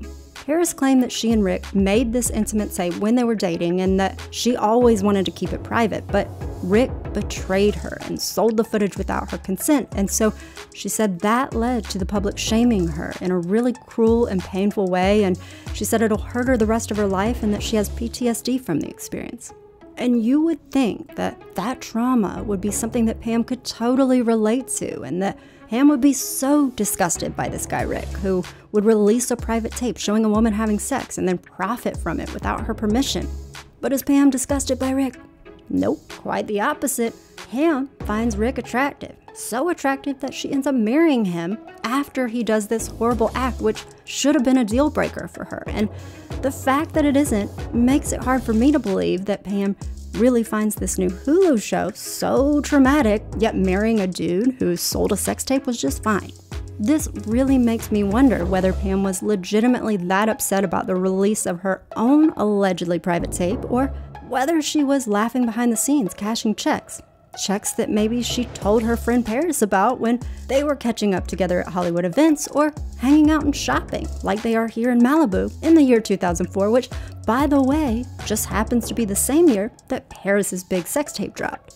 Oh, and here's some breaking news. Paris Hilton is doing an erotic thriller with Pamela Anderson, and it's about a woman who models lingerie for her viewers on an adults-only live streaming site. So y'all let me know how you think this math adds up. That brings us to our next episode in the Kardashians Exposed series, because Rick Solomon was not the only man that Pam and Paris had in common. They also shared a shameless Hollywood hype man named Shiraz Hassan. My name is Shiraz Hassan, and I'm the biggest fame dealer in the world, and I'm looking to create the next Kim Kardashian.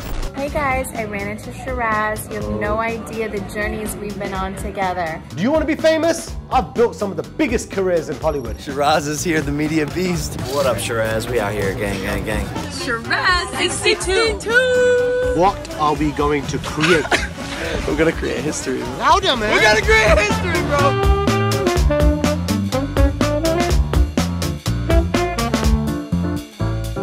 Let's not bullshit each other right now. Don't tell me I want to be famous because I want to feed the world. Humanitarian reasons. I want to be next Mother Teresa. Don't give me the BS. What you really want of why you want to become famous is because you want to be worshipped. Fame is a drug. Once you get that hit of fame, you're going to want more. And y'all, nobody knows how to supply clout-thirsty influencers with their fix of adoring fans like the fame dealer himself, Shiraz. Before he was collabing with some of the worst creators on YouTube today, he was helping to blow up the careers of Pamela Anderson, Kim Kardashian, and Paris Hilton, 3 sexy starlets who all had explicit intimate videos of themselves allegedly leaked to the public without their consent.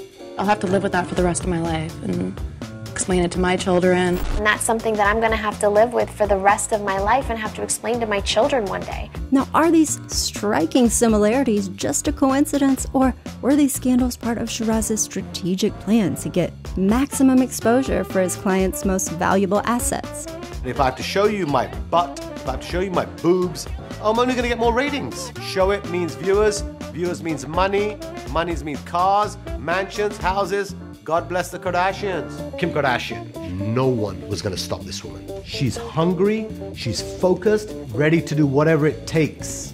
If you want to see this in the next episode of the Kardashians Exposed series, then subscribe so you can slurp up all the tea that I'm spilling here on Guzzle about shady moneymakers. And because I only drop videos about once a month, it's also a good idea to turn on those notifications so that YouTube does not forget that you still like me. And if you have not already watched the first 2 episodes of this deep dive series where I am exposing the Kardashian family's shady come up, you are going to want to go back to the beginning and catch up, honey, because we are on a pilgrimage here to get to the truth, and you do not want to miss any of the puzzle pieces. So if you want to start with episode number 1, then that video is linked down in the description below. Also, I am dying to know your thoughts about this episode about Pam and Tommy, because it's such a complex story with all these people telling different versions about what went down, and I want to know who you think is telling the truth. Do you believe that Rand stole the safe and that it was all his idea? Or do you think that his boss Milton was strategizing and might have given him some orders? Do you think that Pam and Tommy were innocent victims in all of this? Or do you think they're cashing in on the tape behind the scenes? How much do you believe Seth's alleged settlement terms, and what exactly do you think his deal with Pam and Tommy was? Let me know what you think about all this in a comment down below. I am super curious to hear your thoughts, and if you made it all the way to the end of this episode, then add the hashtag empty mug to your comment. I appreciate y'all so much. And if you want to support me in making these investigative videos where I expose shady moneymakers, then I would be so grateful if you consider becoming a patron of this channel over at patreon.com/Guzzle. And shout out to my diehards who have already joined. Thanks again for watching, and I'll see y'all in the next one. Bye, y'all.